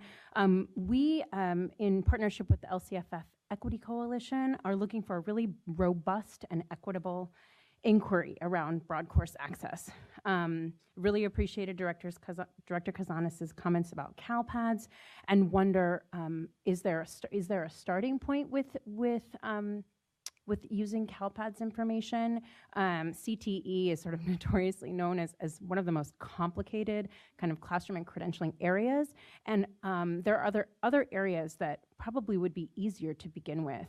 We would advocate for broad course access being sort of a hybrid state and local indicator, sensing that CalPads has the potential to get at a lot of the secondary and high school courses, and understanding that at the elementary grades, we're really going to need districts to be able to self-reflect on access that TK through 8 students have to a broad course of study. And I really appreciate having, as a practitioner, Astorga Almanza mentioned, like comparing these two, and I would even suggest that you enter into the mix the implementation of state standards questions. Those are really, I think, do a great job of going framework and standard by framework and standard, and asking LEAs to reflect on each one. Where are you? There's a rubric, I think, of 5 levels of implementation provided for each one. So they get to click a box, and I think folks, it's sort of a multiple choice. It's an easy way to go. You know, I think it's a good starting point. That is time. Oh, that's my time. Really briefly on school climate, I think that looking at these, adding some more boxes, giving folks time to meaningfully reflect. I agree, having this important information about the website in here is important. And making, in this one on broad course access, we do highlight student groups. That information, I think, can be highlighted here. It's actually not in the directions that are on the dashboard for communities to see. It may be what LEAs see, but in the dashboard itself, I just looked on my phone, I don't see that information. I have many more comments. I would also suggest that folks reconsider around school surveys, that when the surveys, the ed code actually says parents and teachers also are included. Thank you. And I would go beyond teachers to say administrators, educators, counselors. All this information is really critical. Thank you for your important work. Thank you.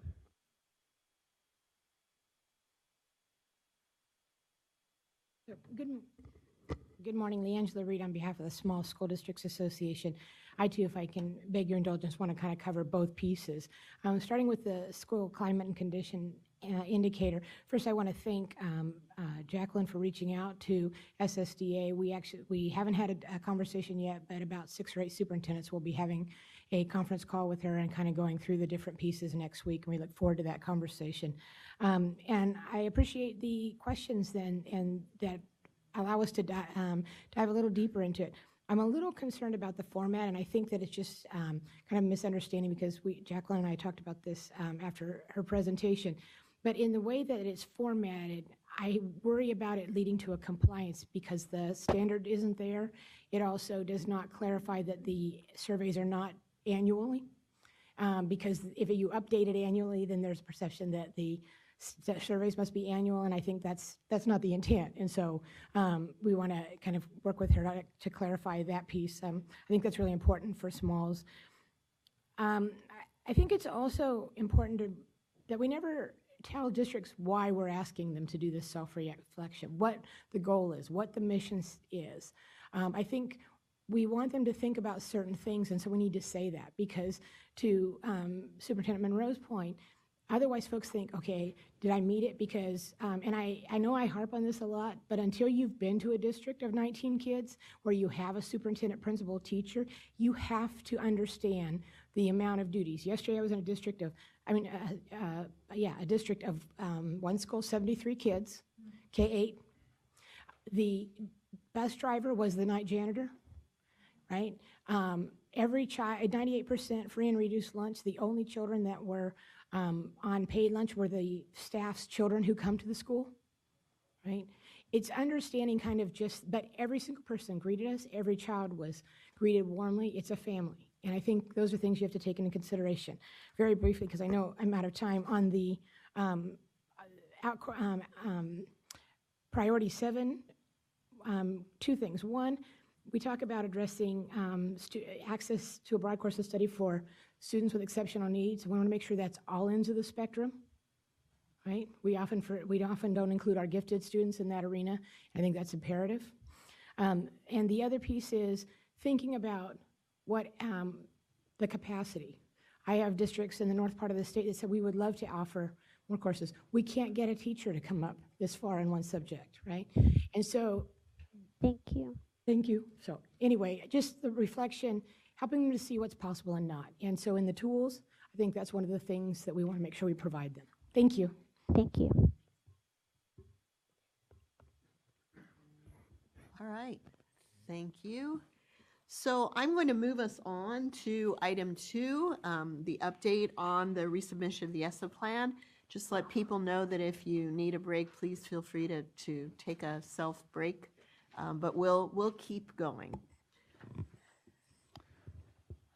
And while Margaret Reese is coming up to update us on the ESSA state plan, I just want to take a moment and thank the CD staff that worked so hard on that initial item, both parts of it. We see the stuff coming to us, and it's kind of the tip of the iceberg of a tremendous amount of work. So thank you, Jeff Brashears. Thank you, Jacqueline Allison. Thank you, Jen Taylor. Great work, and looking forward to more in the future. Well, good morning. Still good morning. I'm Marguerite Reese. I serve as CDE's Federal Policy Liaison. I know that this is not the first time that this group has received an update related to the Every Student Succeeds Act, or ESSA state plan. You're probably used to a different person being here. Previously, Barbara Murchison was the ESSA state lead for California. Right after our state plan was turned in September, Barbara took a position as the director of the Professional Learning and Support Division, and so the work of the ESSA office since the state plan had been submitted just transferred to the Government Affairs Office, which is where I work. So you may have seen me up talking about the state plan, and you'll probably see me again talking about the state plan. So this morning, this item is technically in 2 parts. I will provide you with the first section, which is an update on where we are with the submission of the state plan. And feel free at any point to ask me questions. So again, I know you've heard about the state plan before, but I think it bears repeating the philosophy and the stance that both the California Department of Education and the State Board of Education took together as we were writing our state plan. I think we first thought about our state priorities and the state programs and initiatives that are in place, primarily thinking about LCFF, or the Local Control Funding Formula, and corresponding LCAP, the Local Control Accountability Plan. Great reforms have been already put in place in California, and the timing of ESSA some saw as serendipitous to really think about how the reforms at the state level that were already in place could then be applied to our implementation of this major federal education law. And so the state plan was really written with this framework in mind. And of course, LCFF empowers our local communities to make local decisions to address local needs. Just some of the process. So as I mentioned, California, after the approval of the state board, submitted our state plan to the U.S. Department of Education on September 15th. The process included the U.S. Department of Education having 120 days to review our state plan. Simultaneously, a separate process took place where all state plans were peer reviewed. And while our state plan details really every section of the federal law, the peer review process only took place for 3 parts. That included Title I, Title III, and McKinney-Vento, which refers to programs that support homeless youth. The reading for the peer review took place in late October and early November of last year. So a few days before the winter holiday, we received a call from the U.S. Department of Education that our interim feedback letter was ready. And so we participated in a phone call, and by we, I mean staff that had worked on the plan from the U.S. Department of Education, as well as staff from the State Board of Education, to have a meeting with the U.S. Department of Education. And so we literally sat in a big conference room. We projected up on the screen the interim feedback letter that they supplied to us just as the meeting was starting, and walked through that feedback provided by the department. I'll go through some of the highlights of that feedback in just a moment, but I'll continue with the process. And so the following day, the U.S. Department of Education posted that feedback on their website. Of course, it's there. It's also linked to on CDE's ESSA webpage if you're interested in reading that more closely. And the U.S. Department of Education also published the peer review notes for those 3 sections I mentioned on the previous slide. When the U.S. Department of Education gave us our feedback, they requested that we respond in essentially 2 weeks. And given that in California, the State Board of Education has to approve any modifications to the state plan, we asked for an extension so that the board could see any revisions to the plan at their next meeting. And so we were granted that extension. On January 5th, the board item was published. On January 9th, we held a stakeholder input meeting, which was focused primarily on accountability. And that was done, of course, to seek stakeholder input, but also to walk through some of the feedback that we received. And the feedback we received was largely focused on the accountability sections of the state plan, which is why that meeting was focused in that way. On January 8th, the board met and considered to the revisions to the state plan. It's worth noting that the item included revisions that were created by CDE staff. The board slightly amended that version at their January 18th meeting to change how California proposed to identify the lowest performing schools. Essentially, in that amendment, the board opted to remove most specific language and essentially say that they were going to take up the issue at their March meeting, and subsequent correspondence would follow based on the board's action in March. Just right after the board meeting, California resubmitted our plan to the U.S. Department of Education.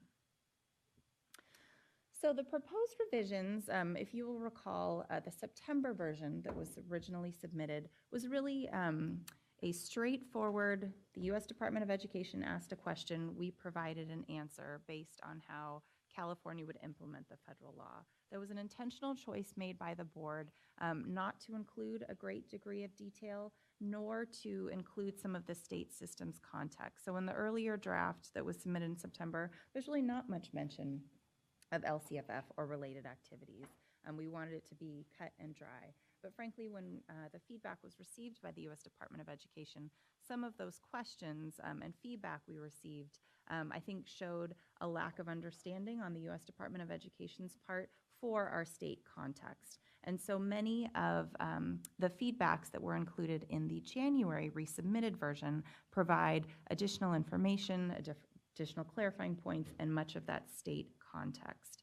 And we are hopeful that the additional information provided will bridge some of those differences between our state and the U.S. Department of Education related to implementing the key components of the ESSA statute. I mentioned that we included more information about the expectations of the local control accountability plans. We provided a greater emphasis on the 5x5 placement reports that are a part of the California School Dashboard. We responded to some of their specific requests for more baseline data, and we added some more state and school level data, as well as some new data from November that of course wasn't available when we submitted the plan in September. This next slide, and it will be my concluding slide, goes through the general areas of feedback received by us from the U.S. Department of Education. I'll highlight just a few of them for the sake of time, but happy to answer any questions. And of course, my colleagues who are the content experts are also here as well. Related to the English Learner Progress Indicator, we received feedback that the way California proposes to do our indicator on this subject is to include both students who are currently designated as English learners, as well as include 1 year of students who are reclassified, because as you as practitioners all know, it is hard to demonstrate any progress related to English learners if they rightly so keep cycling out and are redesignated. And so California has opted to include 1 year of RFEPs in this indicator. And the feedback we received from the U.S. Department of Education, I think, could have been interpreted in one of two ways. One is that the U.S. Department of Education was really trying to be cut and dry and see, did California meet the requirement of the statute, yes or no? But it also could have been interpreted to say that, California is doing this for a purpose, to try and show the growth and progress of reclassification. There just seemed to be a lack of understanding, at least in our interpretation of the U.S. Department of Education didn't seem to think that that was an important thing for a state to include. And so we revised and clarified some of that information in our resubmission and are optimistic that they will see our point of view. Additionally, as I mentioned, the identification of lowest performing schools was something that was amended by the board, and they hope to take that up, well, they will take it up at their March meeting and make some sort of decision that we will include in subsequent versions of the draft. This is my last slide before my colleague comes up and finishes the item. A few things to note is that California was what was called one of the September submission states. States could have submitted their state plan in April or September of last year. For several reasons, California decided to submit in September. Most states that have submitted in April have had their plans approved. Colorado is the one exception.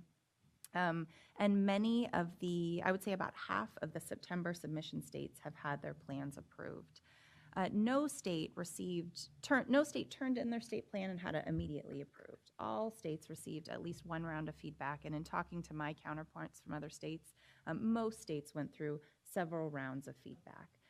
That is to say, though, that when the board considers this item again in March, I am optimistic that we will have a version of the state plan that will be approvable by the U.S. Department of Education. So, of course, one question I always get asked when I give these presentations is, so what next? When is Ed going to approve us? What are the next steps?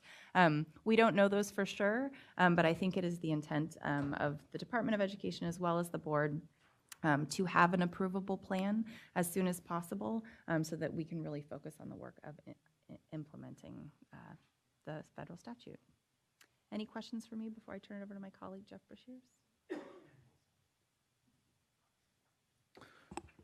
Just a quick comment. You know, Marguerite Reese kind of glibly said she just took over from Barbara Murchison, but it's been a tremendous amount of work, and just really want to recognize all of the time and effort that's gone into responding to the feedback, maintaining the communications with the United States Department of Education, and earlier acknowledged the heroic efforts of Santa Barbara County Superintendent Susan Salcido, also a CPAG member, and relationship to the disaster response and recovery going on in the county of Santa Barbara. And I just want to highlight the work that Marguerite has also done coordinating our emergency team here at the department, which has also involved working with the United States Department of Education on several grant programs that they have for disaster response and recovery, and want to thank the United States Department of Education for stepping up with that support for California. Being no questions, I'll take my seat. Thank you very much.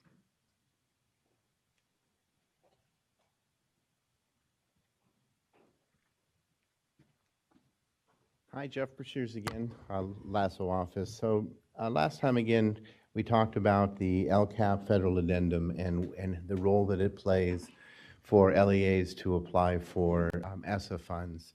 And so we'll recap that a little bit. So the foundation principle number one is that the LCAP is the central planning tool for LEAs. There's a question, you know, do we have a program improvement plan under ESSA? No, but yes, under the LCAP, right? This is the tool that the LEAs are using to plan and to as a vehicle and tool to continue or be on this continuous improvement cycle. So with the LCAP, is one component of three that will make the LEA plan or meet the federal LEA plan requirements. First is the LCAP. And I'll share with you some of the provisions and what we are presenting in trying to have a single plan as much as possible is to say that or acknowledge that our LCFF state priorities really encompass some of the ESSA provisions. And if you have an approvable LCAP, then specific provisions under ESSA have been met by pure fact that you have an approved LCAP. The second then part is under the consolidated application or the CONAP, and one provision is met under the CONAP, and that is the I just lost it, is the poverty criteria, the school attendance and allocation of funds to the school site. Thank you. And then the third is the federal addendum. And with the federal addendum is then Those provisions that aren't met by either an approved LCAP or within the CONAP, then LEAs would narratively respond within this addendum to those provisions and how the LEAs would meet those provisions. So here's where we believe that the alignment between the ESSA provisions and the LCFF priorities under Title I Part A. We didn't believe there's any real, under Title I Part D, which is I think is 65 LEAs receive Title I Part D funds, but it is such a specific requirements that it's not generalized within the LCAP. And then Title II Part A and then Title III Part A you can see there. So the intent then is to have, one is we're going to bring the addendum before the State Board in March and ask for their approval that we can roll it out and move it forward. And the intent then is to provide the support to the LEAs and also to regions and to readers, is to have a readers conference in the latter part of September or early part of October, and within that time frame, looking for members from the field, LEAs, to provide to that readers conference that they would submit this conference, we would, the addendum, and then read and work through a process of getting to approval. So we know that we need to provide trainings to the LEAs that are going to be filling this out. We know that we need to provide training to the participants in the readers conference, which will be pulled from LEAs, is to have that criteria then come together and then have an iterative process while we're together for about a week to process these addendums. That's it. You have a copy of the current version of what the LCAP looks like, or the addendum looks like. We have one prompt that's on page 3, I believe. And that's really to provide a pivot point, if you will, from moving from NCLB and just continuing on with Title I or continue on with our federal funds, is what are you going to do? What are you going to do with these prompts? What are your strategies? And how are you going to align these funds and these programs with what you have and are implementing at the local level now at the LEAs? And I'm happy to answer any questions.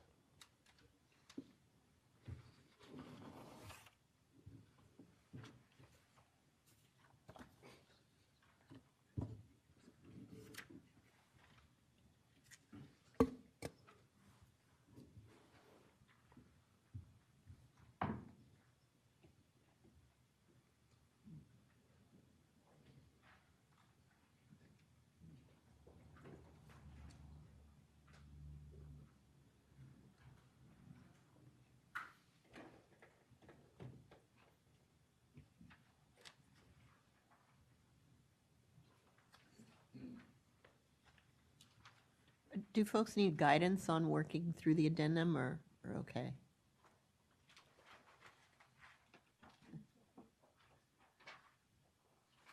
So I had a quick question, which is, I know it's a little bit outside of the scope here, but under ESSA, the new ESSA regulations, there are fiscal reporting requirements for school level expenditures to be reported, and how does that perhaps dovetail with this, and where does that fit in? Because this is just talking about how federal dollars are spent, but obviously the ESSA is also interested in a much broader picture of school level spending comparisons. Sure. So this is just addressing, if you will, the application to participate and receive ESSA funds. Sure. It does not address the implementation part. The collection of that data would be also through the consolidated application, part of the ongoing reporting process that we have in place now. Oh, okay, thank you so much. You bet.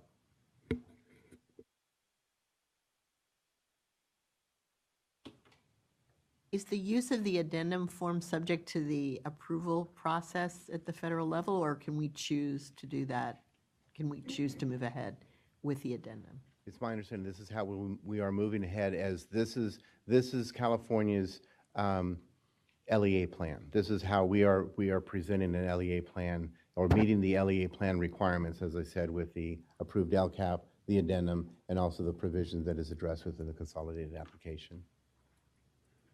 So this process doesn't require the approval, the federal approval? No, it does not. Good. Other questions? Still looking, I think, maybe?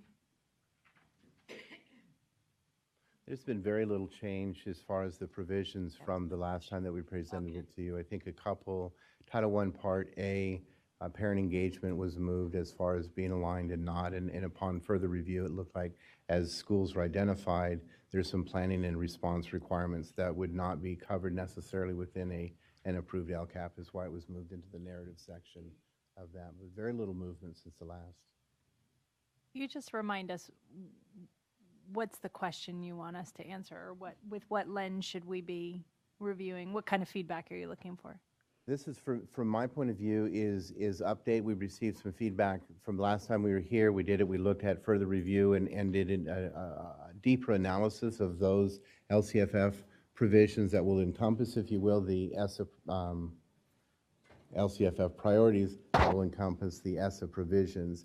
And this is an update to show you just the work that has been done since that time and moving forward. I think we're pretty close to being pretty clean, and this is, I can't anticipate, barring any feedback or any errors, that this is pretty close to what will be presented before the board in March. I don't have a specific question, but certainly would welcome any feedback. This is an update. Just wanted to provide an update to you. For charters, we would have to do one for every school.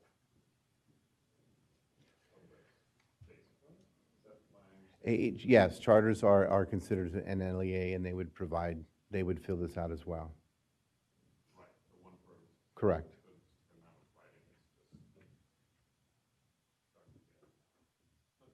It's the same as the charters are presenting. Each charter presents or creates and develops an LCAP. It'd be along those same lines, yes. So, but a district would only have to do one. Correct.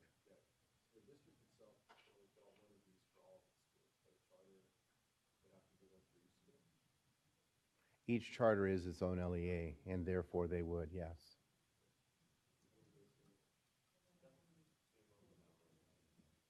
But they're currently writing an LEA plan, correct? Correct. And members, don't forget to turn on your mics when you speak.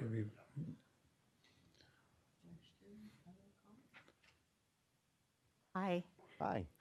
So just kind of to echo a little bit what Marco was saying too, just to add, and it might be segueing just a little bit, just to kind of add in my role, so in consultation with ESSA with all of my public school friends, I've had public schools actually reach out to me and say, am I supposed to consult, and I've had charters, individual, am I supposed to consult with one private school or every private school? So I've been redirecting them to the CDE, the codes and things like that. So there's all this conversation actually going on, even with the private small schools. So I've had so many superintendents call me. I've had going both ways. So for example, I represent the consortium in Los Angeles, so the 121 schools, and then the 75 other school districts. So I've had people calling me just kind of inquiring. This is just really interesting. And I would say that this, again, is an application for funds to participate in the ESSA programs. It does not address the implementation or the monitoring requirements of each of the title offices, which would have their, provide that support for that implementation, those implementation requirements.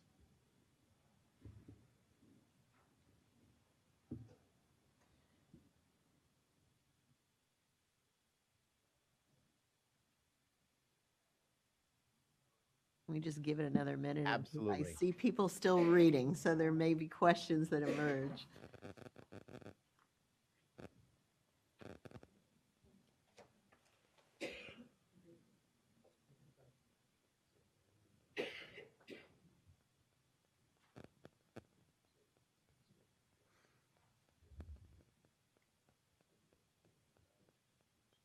I'll fill in the silence. Do you have a sense for when the technical support for LEAs may begin to happen? As soon as we have approval from the state board, then and again, the integrated planning support team is working on this, anticipating approval and looking at working with the title offices of what kind of guidance can we give to the LEAs as these fill this out. So it's in development now.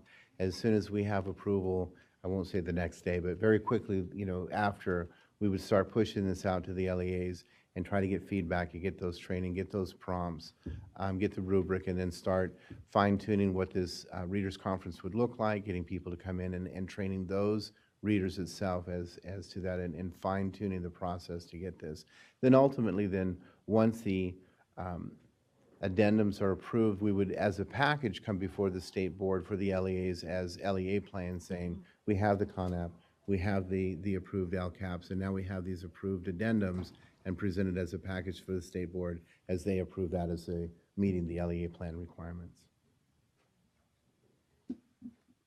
Jeff, I have a question, and forgive me if I just don't know enough about this. I actually have a great team of folks who are working on this and helping our districts make sense of this, even though we don't have an approved ESSA plan, but to make sure that their efforts to answer questions and to use their data in their LCAP plan is, that they're able to synthesize that as well as possible, and they're not looking at areas in isolation, and that, where particular priorities, elements of priorities are addressed in other priorities, helping them to make sense of that. So my question is, how do you envision helping people not to view this as a standalone? So I see that you've referenced the state priority areas. So I guess there are two ends of that. One, don't just want to cut and paste from, or maybe you do, I don't know, from what they've said in those priority areas.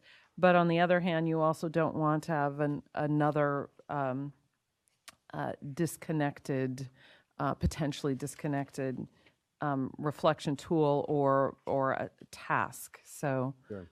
So I appreciate that, and so you're looking on, say, page 14, or 4 of 14. Sorry, at the top there it says ESSA provisions addressed within the LCAP, and then you see the section of the ESSA section, and then the state priority alignment. Right? Correct.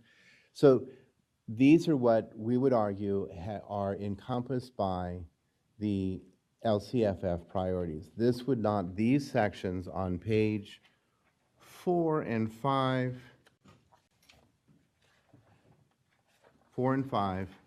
are those provisions that are encompassed within an LCAP. There's no extra writing, there's no cutting and pasting, there's no, there. If you have an approved LCAP, those provisions identified in 4 and 5 have been addressed within, because if they have an LCAP that's approved, they've addressed these state priorities appropriately, and then these would be addressed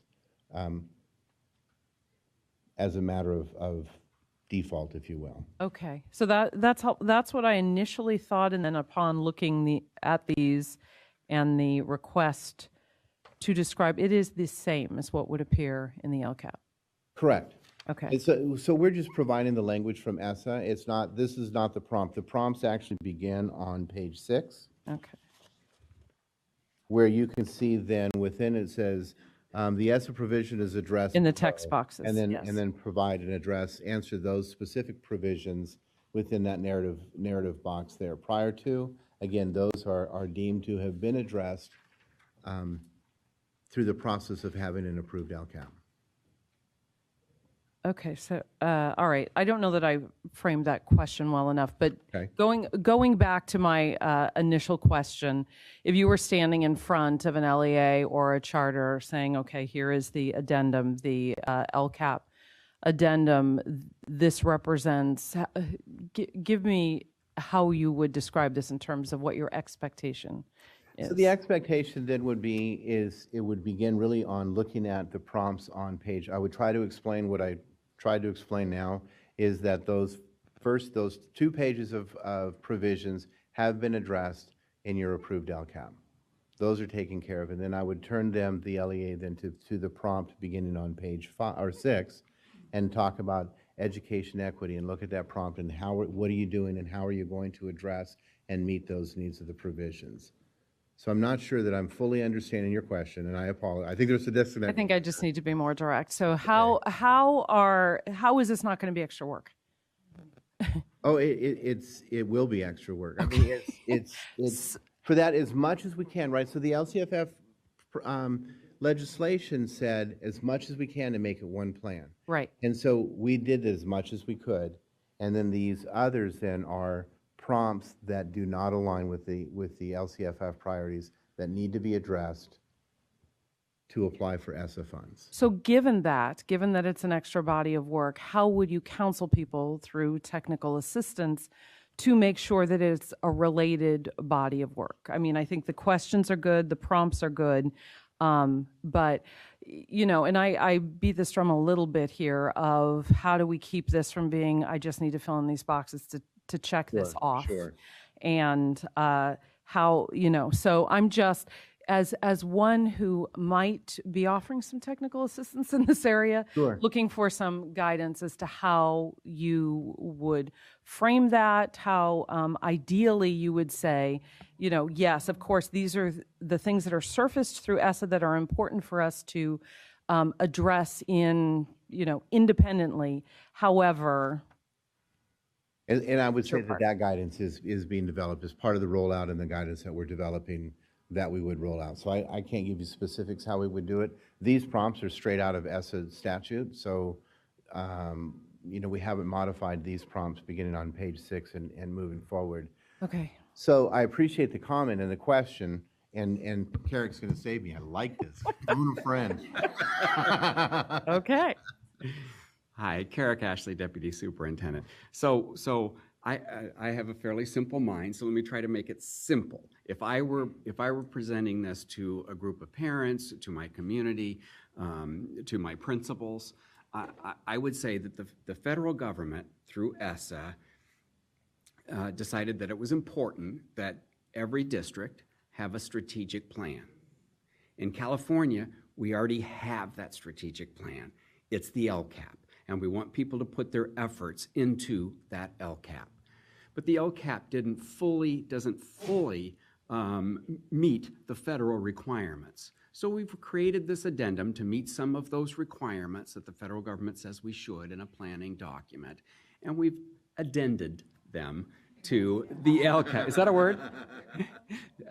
To the LCAP, because we don't want two separate plans. We don't want people to be distracted by planning requirements that are not at the heart of what California is looking at, which is the dashboard, the strengths, weaknesses, and areas that we need to improve. So we'll be getting your contact information so you can Sure. restate that. However, thank you for that. And one last question is, how do you see this being completed? So that question, I can't remember who asked that before, but you know, there is this question. We know this for our districts. We who are working directly with the districts.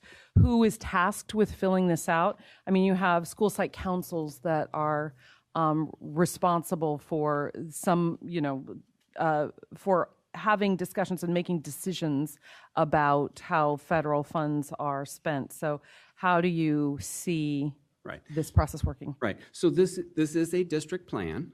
So school site councils might talk about how they might implement what the district's plan is, but it really is at the district level. And much of the addendum is around program descriptions, not a strategic plan of direction, which is what the LCAP is intended to be. Thank you. So I can give you a particular example. At our superintendent's meeting, one of the superintendents said with some of the funding that they had actually not the process we would recommend, but actually given some of the funding to the SSCs or to the school sites to consider, and they were aggregating up the recommendations of their school site councils. The superintendent was sharing this to get advice as to how he could get out of that. However, you know, understanding that this is a district plan. So all of these things for those of us who are entities who give advice are important. You know, district-wide plan, yes, school site councils are extremely important, and we depend on that information, but that this particular plan should reflect the district's strategic plan. That's correct. And there's even education code that says the same thing about the LCAP, that the superintendent is to ensure that school plans are aligned with the district's LCAP. So we would say give the same advice.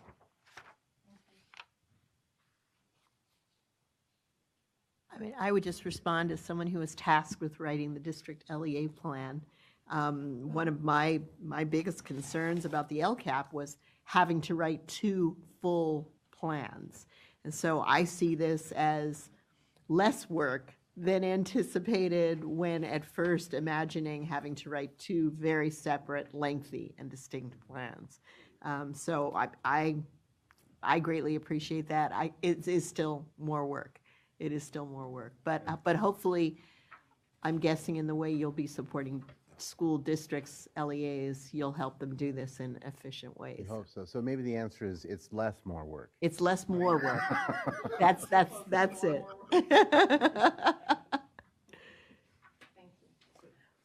So that's the way that I understood it, is you've minimized the amount of extra work that has to be done. As much as But I think we should also look to the opportunity that this really puts to districts. And so there's one line here that really rang out to me, and it said LEAs are encouraged to integrate their ESSA funds into their LCAP development as much as possible, to promote strategic planning of all resources. And I truly believe in that. That's where we can really capitalize on this if LEAs really embrace this and don't treat it as all of a sudden the same 2 exercises that are separate that just happen to be in one addendized form, right? We really want them to think about how the federal monies are going to be spent with their existing state local funds, the LCFF funds.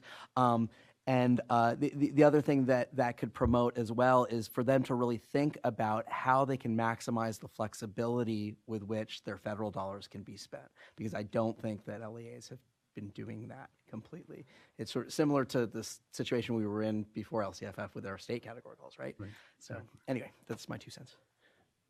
And I actually am seeing that in LCAPs, that districts are looking at the use of all of their funds in their LCAPs and being actually very thoughtful about how the different funding sources. I would agree that there's quite a few districts out throughout, they're along the spectrum, but have some have really moved forward of how can we integrate these title funds into our LCAP and have it as one singular strategic plan. Other comments, questions? Do you have any other feedback you need from us specifically? All right. So much. Again, appreciate your time. Thank you. Thank you.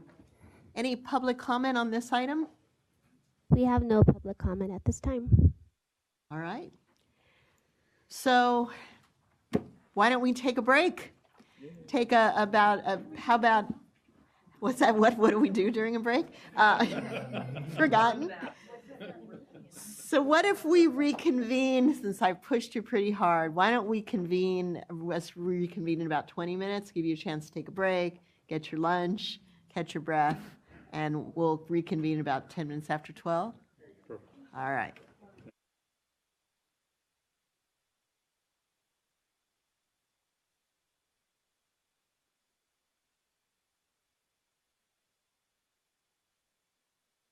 And so with your permission, I would like to get started on the next presentation. What if you do a slow introduction as people?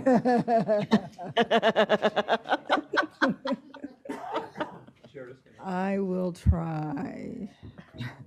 So my name is Jenny Singh, and I am the administrator of the Accountability Unit, and that is in the Analysis, Measurement, and Accountability Reporting Division. So I hope you enjoyed your 20-minute lunch break. That's usually more time than you traditionally get here at your CPAG meetings. So you should have. It's not a lot of time, but it's more than you usually get. So I want to do an update on the lowest performing schools criteria. As was mentioned earlier during the ESSA presentation, this was one of the main topics at the January board meeting. So we're going to be focusing on the guiding principles that were developed by the state board for the state and federal accountability system. I think that's really important to go over that before we talk about the identification of the lowest performing schools.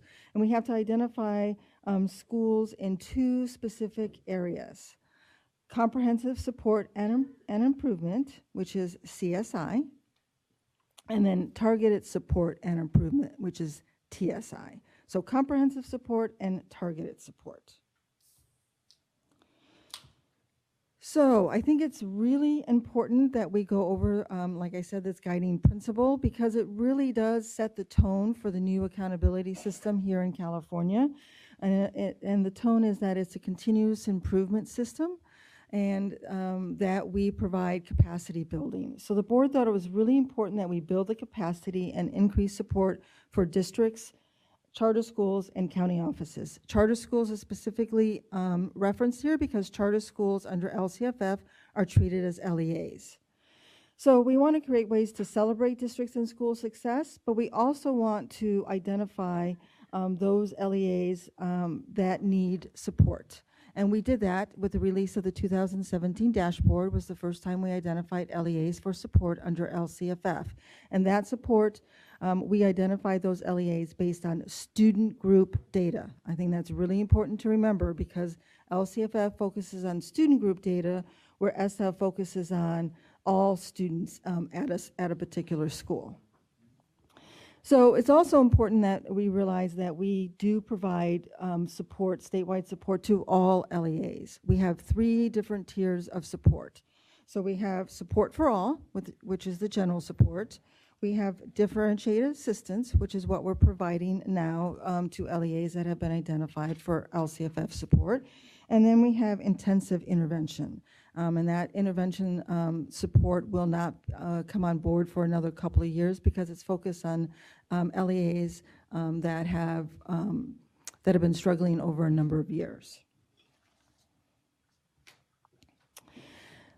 When ESSA was passed, the state board thought it was really important to give us some guidance as we develop the ESSA state plan. So they did adopt several guiding principles. I'm going to focus on this one because this one was really important for my office as we worked through building an accountability system. They really wanted to create a single and coherent system. And you may recall that under No Child Left Behind, we actually had 2 systems. We had the AYP and we had the API, and sometimes they reported out using very different metrics, and of course they sometimes contradicted each other. So the board really didn't want to go down that road again, and they really wanted to focus our state accountability system on the LCFF evaluation rubrics, which we now call the dashboard. So they wanted the dashboard to meet the state, local, and federal accountability system needs. So ESSA does require that we identify schools for support for the CSI. That's the comprehensive support. They require us to identify, or require states to identify, the lowest 5% of all schools receiving Title I funds. Okay. And you know, if we look at the number of Title I schools we have in California, that's approximately 300 schools. And then they also require us to identify any high school that has a graduation rate below 67%. And that doesn't matter if they receive Title I funds or not. It's any high school. So we're not taking Title I funds into consideration when we're identifying high schools. So ESSA also requires us to identify schools for targeted support, and they have 2 categories. They want us to look at Title I schools, and they have asked states that we have to use whatever criteria that we use to identify the comprehensive support, the Title I schools for the lowest performing, the 5%. We have to take that criteria, apply it to Title I schools, but apply it at the student group level. So if any student group meets that criteria, that school would get identified for targeted support. Then they've also added on the criteria that we look at all schools, regardless of Title I funding. And we want to look at, we're required to look at those schools where the student groups are consistently underperforming. And this definition of consistently underperforming and the criteria used for this is defined at the state level. The state board has made a decision that we want to use the same criteria for both groups. We don't want to have multiple criteria for identifying schools out there. It's very confusing, and the state board felt it was really important to be consistent. So we would take the criteria that the board adopts for identifying schools for comprehensive support and apply it to all schools regardless of Title I funding at the student group level. It's out of place. So at the July board meeting, the SBE adopted the baseline methodology to identify those schools for comprehensive support. And the baseline methodology says that any school that has all red and all red but one orange, those schools are identified for support. Now, it's important to remember that the board is treating all indicators equally. So all indicators are treated equally. We're not giving some indicators more weight than other indicators. But in addition, in order to make sure that we align our support under ESSA with the support under LCFF, the board decided to approve a new criteria for LEAs to be identified for LCFF support. So any LEA that has a baseline school that is not identified for LCFF support will be identified for LCFF support. And of course, in our state plan that we submitted in September of 2017 and resubmitted again in January, we indicated that we would identify any school with a graduation rate below 67% for 3 consecutive years, and that we would identify them for support. So at the January board meeting, we proposed adding new color combinations to the baseline. And we did that so we could identify more schools for support under ESSA. And we called that the expanded baseline. And the board members really felt that they would like to explore other options at the March meeting. And they asked us to go out and get feedback from various stakeholder groups so that they can take that under consideration at the March meeting. So again, here's just a graphical display and a reminder of what has already been adopted by the board, the baseline criteria and the graduation rate criteria. So we were asked to bring some data to the board in January, which we did. And so when we were using the 2013-14, 14-15, and 15-16 grad rate, cohort graduation criteria, to identify schools below the 67% for 3 consecutive years, we would identify 58 schools. Now remember, these numbers are based on data that is older data. In 2018, we will have new data. We will have 2 new indicators that are going to be added to the dashboard, the college career indicator and chronic absenteeism. So these numbers will change. And then for the 2018 dashboard, we're going to be caught up on our graduation rate criteria. So we'll have the most recent graduation rate criteria, and that will include the 2017-18 graduates.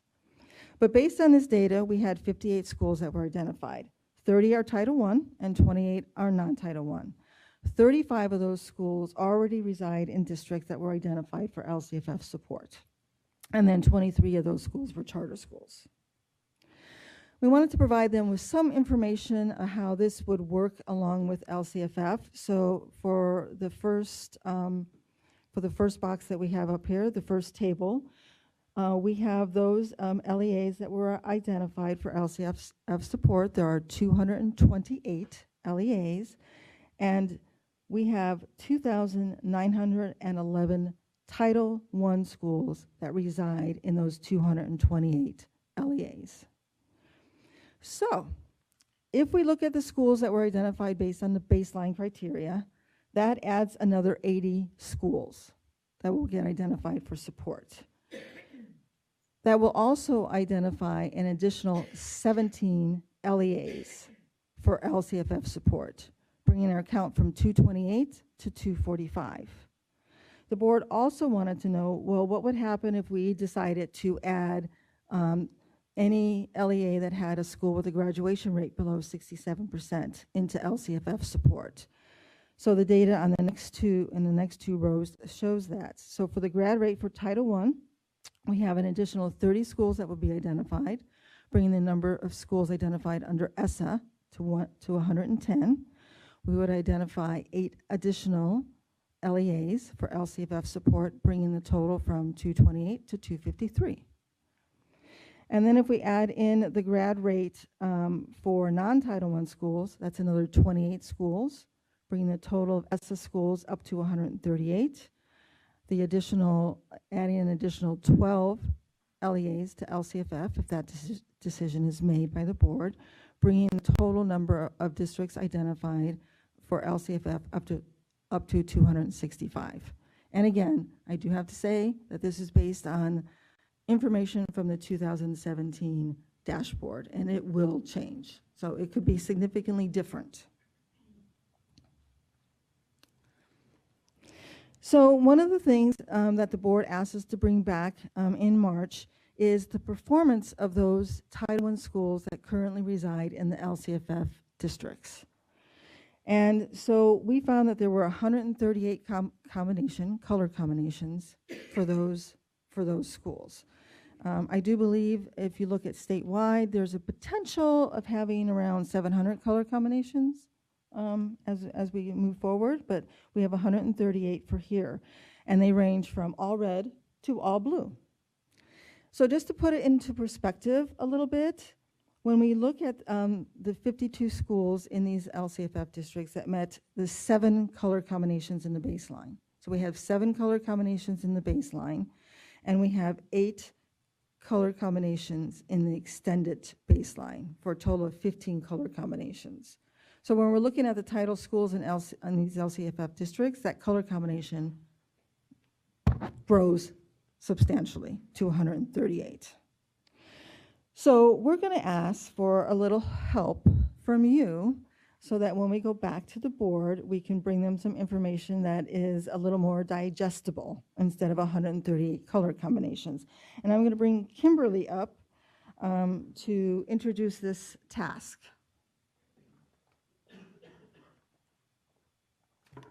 I'll raise the mic up a little bit. Thank you so much. Kimberly Montaigne, consultant within the Academic Accountability Unit.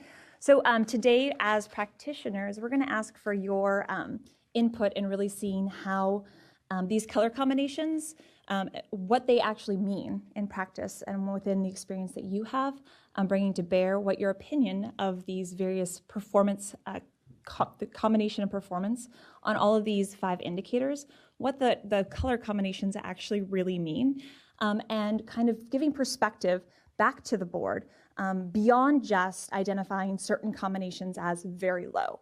Right now, that's really all we have. In addition, we kind of have very high in that we know all blue, right, is the ultimate accomplishment for any school to have. So we've kind of classified that as very high. Today, what we're going to ask you to do is help us categorize these 138 color combinations into low, medium, and high. So what we're going to look at is really kind of basically scattering all of these color combinations on a table in front of you and asking you to sort them. So one group will be low, one group will be medium, and one group will be high. Okay? In addition, we're going to ask to see if you have any other color combinations that you want to add to the very low. Since you haven't had that input before, the board's taken that action, but perhaps there's additional color combinations that you think are deserving of that categorization. In addition, we'll ask about very high.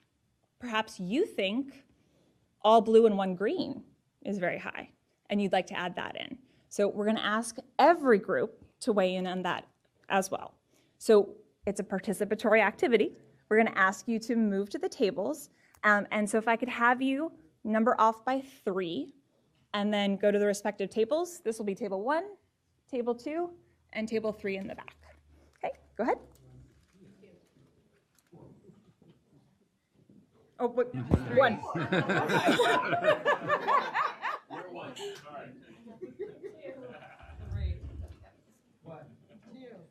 Three. 1, 2, 3. All right, so we'll have about 15 minutes back there, and then we will, within each group, we'll ask for a reporter and a recorder, and we'll report back at the dais on information that's on the worksheet at your table. Thank you. And Kim, quick note for the audience: the discussion groups are really for the CPAG members to be able to discuss as small groups. So you can observe, but we ask you not to participate in the discussions, and there'll be an opportunity for public comment at the end of the session.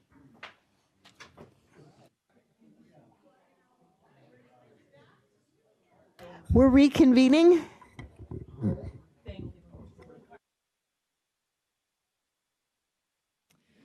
Well, I was only listening in on the conversation for one table for most of the time, but we had some very interesting conversation going on at the table. I hope all tables had an interesting conversation.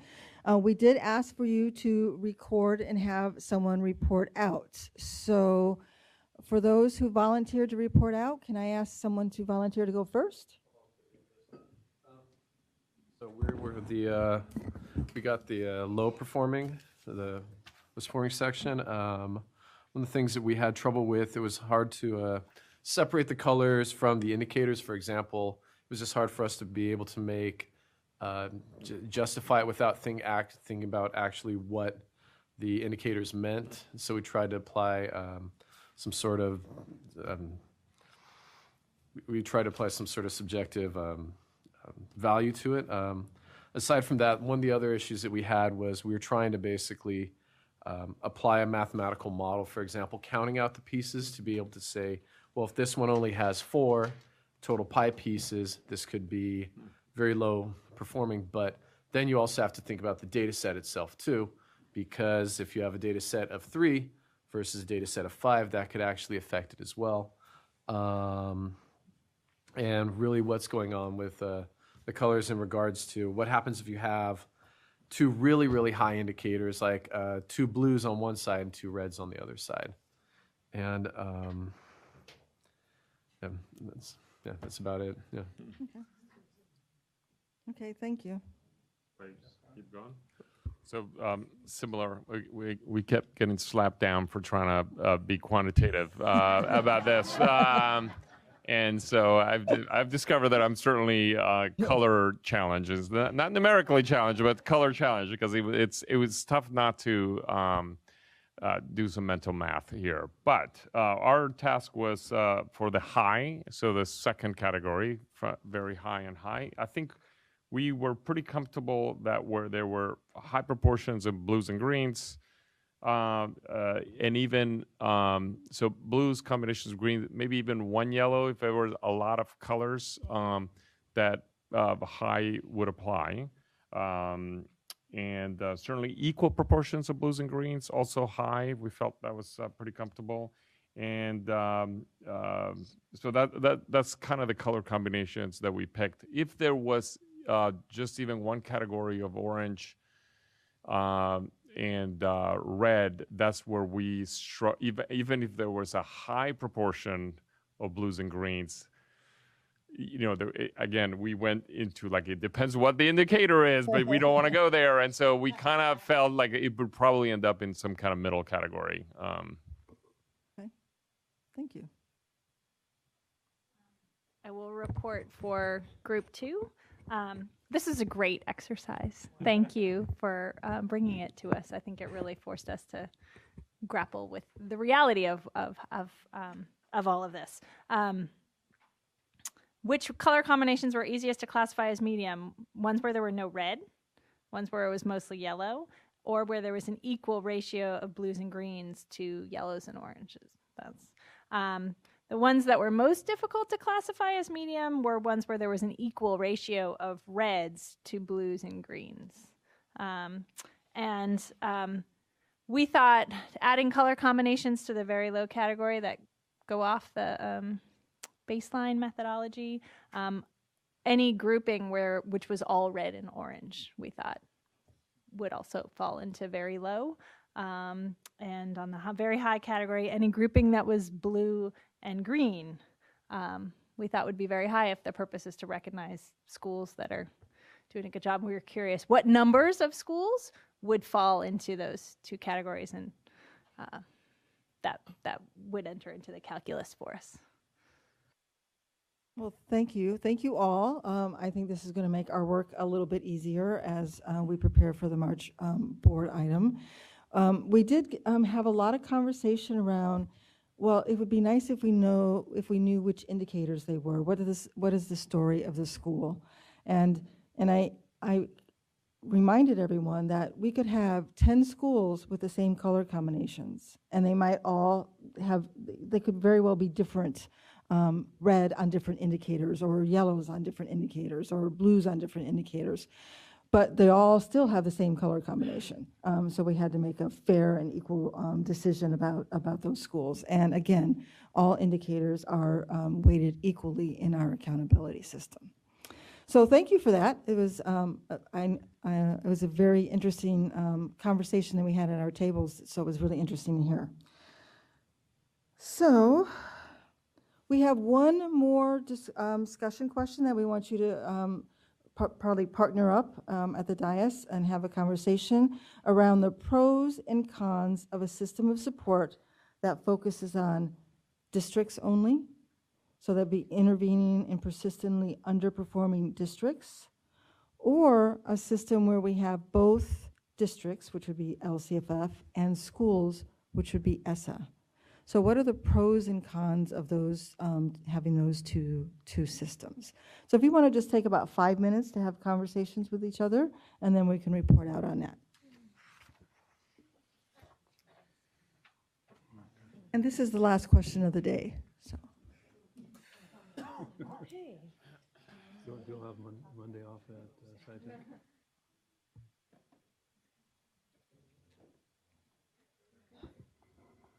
Are we ready to come back? Okay. Okay, so I'm going to ask the groups to report out. I'm not going to call anyone by name, so you'll have to volunteer. Is there anyone who would like to go first? Thank you. First of all, before we get to the content of the question, I had some confusion. I won't speak for my group, but I remember discussing this, and I can't remember if it was last meeting or meeting before last, but district versus school, support. So the question that I had was, is this question a distillation of the feedback that we gave on that, or is this a different question, or is this question being asked for a different reason? And you can answer that now or later. Does that make sense? Do you remember talking about this before? We did talk about it before, and there's been a lot of conversations with a lot of groups and with the state board members, and so this pull between do we really want to just focus on districts? Does that mean that we're going to leave some schools that are really low performing, that don't get the support that they need? So I hear we're still wrestling with the question. So we're still wrestling with the question and how to resolve that issue. Okay. All right. Well, given that, we had a discussion here, and last time I really felt as though though there were some differing opinions, that we really came down on the side of district support, that the district being the conduit for the support. And so being at a county office where we are tasked with supporting districts who fall into differentiated assistance, to think about needing to apply that support or have that support be at a school level, certainly exclusively would not work.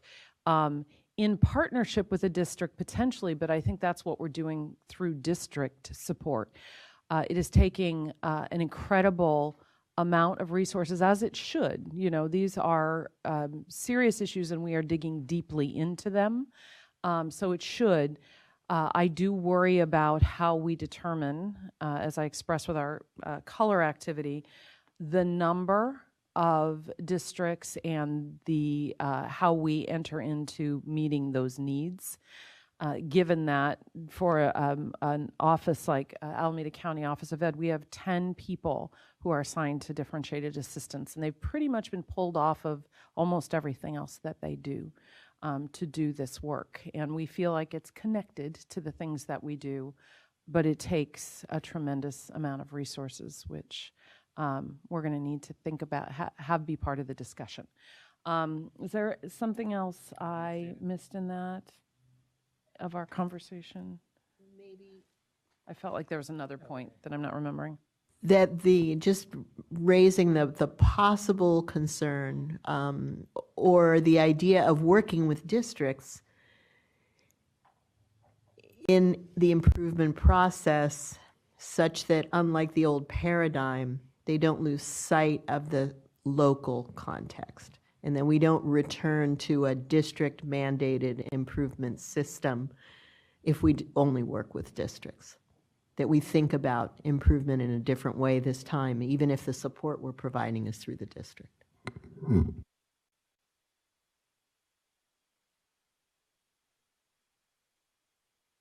We also came on the side of the district for similar reasons, but ultimately you want to build capacity in the systems, and particularly in districts, to learn how to support schools. And so in schools in districts with large portfolio of schools, you'll have a poor performing school portfolio now. Even if you fix those three at a later date, you might have others. And so you want to build a culture of knowing how to intervene. So reason number one. Reason number two, it's actually also, a little bit of small A accountability. Like they should feel responsible. There shouldn't be like a third party parachuting in and they're just looking to see like, well, fix my schools. It should be the district that ultimately feels the ownership of the issue and builds the capacity to intervene. With the caveat, I agree with you that obviously this is a pretty nuanced exercise that has to take into consideration type of school, type of community, type of issues. And so I think problems of practice, et cetera, are at the core of how to do this work. You guys want to add anything?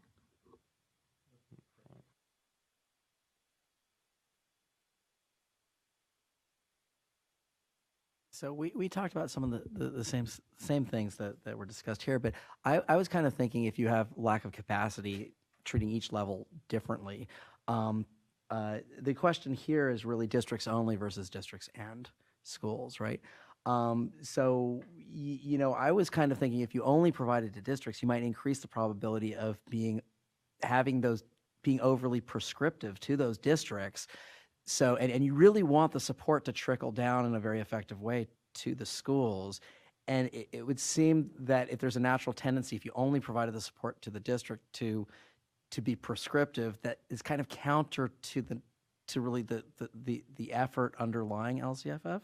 So that was one of the things. So we were more open to both levels. Now there's some trade-offs here, of course. I mean, it would be much more burdensome to provide support at both levels. But the trade-off there is that perhaps you don't have this natural tendency to be as prescriptive. Now, there's additional burden, not only in terms of people hours, but I think also in terms of coordination, because you have to develop two levels of support that work with one another, and that could be a pretty heavy undertaking, it would seem to me. So I think that there's some trade-offs here between doing that, and we should just all be aware. And it's interesting. I mean, I agree with you, Member Monroe, that, it's going to take a lot of resources. I don't disagree with you either. And what we're finding is that it's not as though we provide support for districts and we don't talk about the schools. I mean, it is for many of the districts, it's absolutely through the school that whatever is being discussed or planned as an intervention is going to happen either at their high school or a particular middle school or I think what would be interesting to see is how this kind of district school identification process rolls out. But I think to the spirit of local control, figuring out how you want to enter into that. We have one district where the fact that they don't work well as a team is a clear impediment to them employing any changes. So if I had to say, we're going in here and we're doing this, and now we have to support this school too, when we know, like, before you even start, you all have got to figure out how to work together. So really being able to be as nimble as possible with that support and have as few prescriptive demands on, you must work with the district and these two schools is helpful. And it depends upon us to be responsible professionals and work that out. I think I have a question. I don't know if it's a question statement, but would the pro or con, would the con be if schools, like, because I know that school districts down in San Diego, the whole district is just saying that they're Title I. And they're not identifying each school. They're just using a blanket statement saying the entire district is Title I, so that maybe that's a funding issue or something. So then the intervention is on the entire district. So then how do you, which is multiple schools? It could be, from the elementary to the high school. So they're saying the entire district. So that could be 15, 20 schools, right? So would that be a pro or a con? I don't know. That's just my question. I just know that happens. So would that be like how, because then you're saying you're helping the district, so that's at the district level, and it never really gets to the school because they're just saying the whole district is. So then they're not really helping each school. They're just helping the district. Because the whole district is claiming that they're Title I. I don't know if this is how we meant for this discussion to go, but so for us, we're looking at the dashboard and the data from the dashboard to determine how that assistance needs to happen. So for example, for a district who is high performing, but qualifies for differentiated assistance because they're not serving their homeless students well. Even if the district said they were all Title I, that's what we're going to be focusing on, is helping them to improve outcomes for that group of students. So I don't know that particular situation, I'm afraid. I think that for me, looking at both the district and the school would be important so that wouldn't happen. And because especially large urban districts are so different, every school has different needs depending on, we could be the same district and have completely different needs. So it's almost like a little mini district within the big district, and that's a pro for me, that you look specifically at the school needs. Any other comments, questions? Okay, thank you very much. So I just wanted to wrap up by indicating some of the future agenda items that we will be bringing to this committee in the future.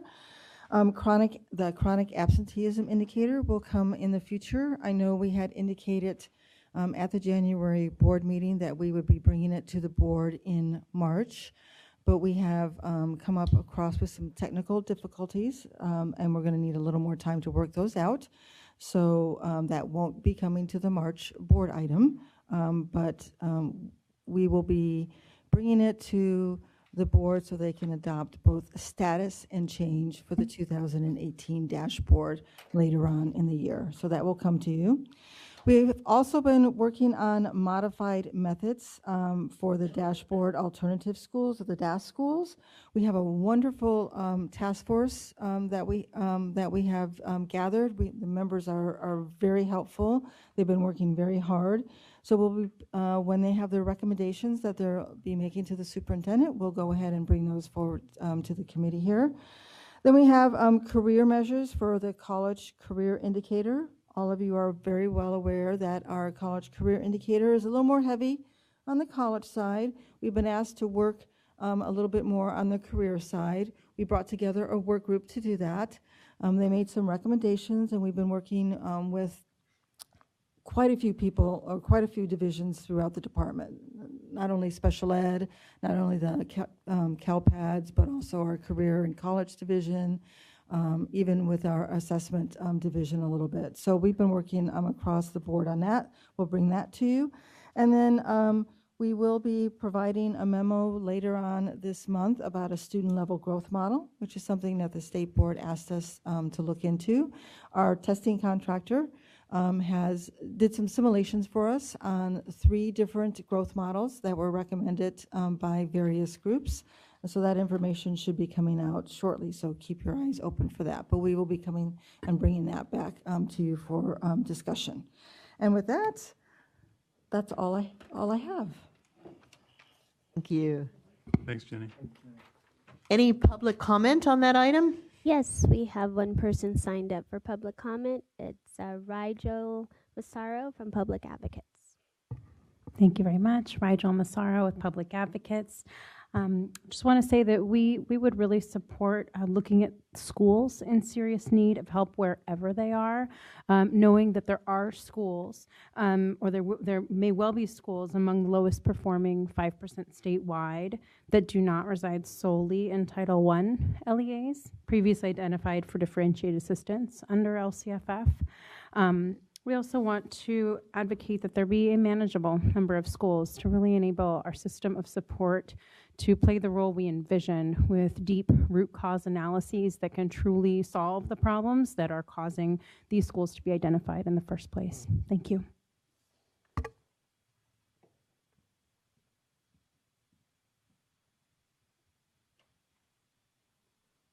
All right, we are on our last item. So is there any general public comment? There are no people signed up for general public comment. Any final comments from CPAG members? Well, first of all, Chair, I just want to thank you again for the tremendous chairpersonship that you do of this group. It's just a marvel to watch you keep us going and keep the conversation moving, and you do just such a fabulous job. And the best part of it is that you make it look so effortless. So can we give Chair Eskin a round of applause one time for her great work? And thank you. I also want to just thank new members Levin, Portillo, and Small for coming on and just jumping into this, putting your surfboard in this big wave of CPAG, and you really hit the ground running, and we really appreciate that. I previously had thanked a bunch of the CDE staff, but I want to particularly mention Patty Ramirez and Jacqueline Olson for all the great details that went into doing this meeting. And there's a lot that's behind here, and by the same token, we're looking at the department staff coming up and doing presentations, but we're doing a lot of this work in close collaboration with the State Board of Education. So thank you, Sarah Petrowski and David Staff, for all your collaboration making this happen. And I know that we all feel very fortunate that two board members stay with us the whole day and listen to this discussion and drink it all in. And it's great to watch you go forward and then bring it to the State Board deliberations. So thank you, Eileen Strauss and Pat Rucker, for all this great work. I just wanted to close with one thought, related to the previous conversation. And I think it's important for us to keep in mind that there's not one school, not one district in the state of California that doesn't need to improve. And that this continuous improvement process is for all of us. And the other piece that we may want to look at some point, we're looking at districts and schools, but I kept also looking over at Ed Manansala and Karen Monroe and thinking about where's the system of support for county offices, and how are we building the capacity of the capacity builders. So maybe as we go along, we can fold that in as we move forward. Thanks, Glenn. Let me add my thanks to the three new members who, had you walked in the middle of the day, no one would be able to have identified you. I thank you for your full participation, and we're glad you're here. And again, thanks to all the CDE staff for outstanding presentations and for supporting us. I would not be doing my final part of my job if I did not ask you on behalf of Jacqueline to leave your black folder behind. Feel free to take all handouts, papers with you, but we've been asked to recycle our black folders at the next meeting. So if you can leave that behind. And with that, I think anything in addition that you'd like to recycle would be appreciated. Yes, anything you want to leave behind, that's fine, but you can take all the manila folders. Just leave the black. So, Board Member Strauss, did you want to adjourn the board study session? I hereby adjourn the board study session. Thank you. And we will hereby adjourn our CPAG meeting. Thank you, everyone. We'll see you in April.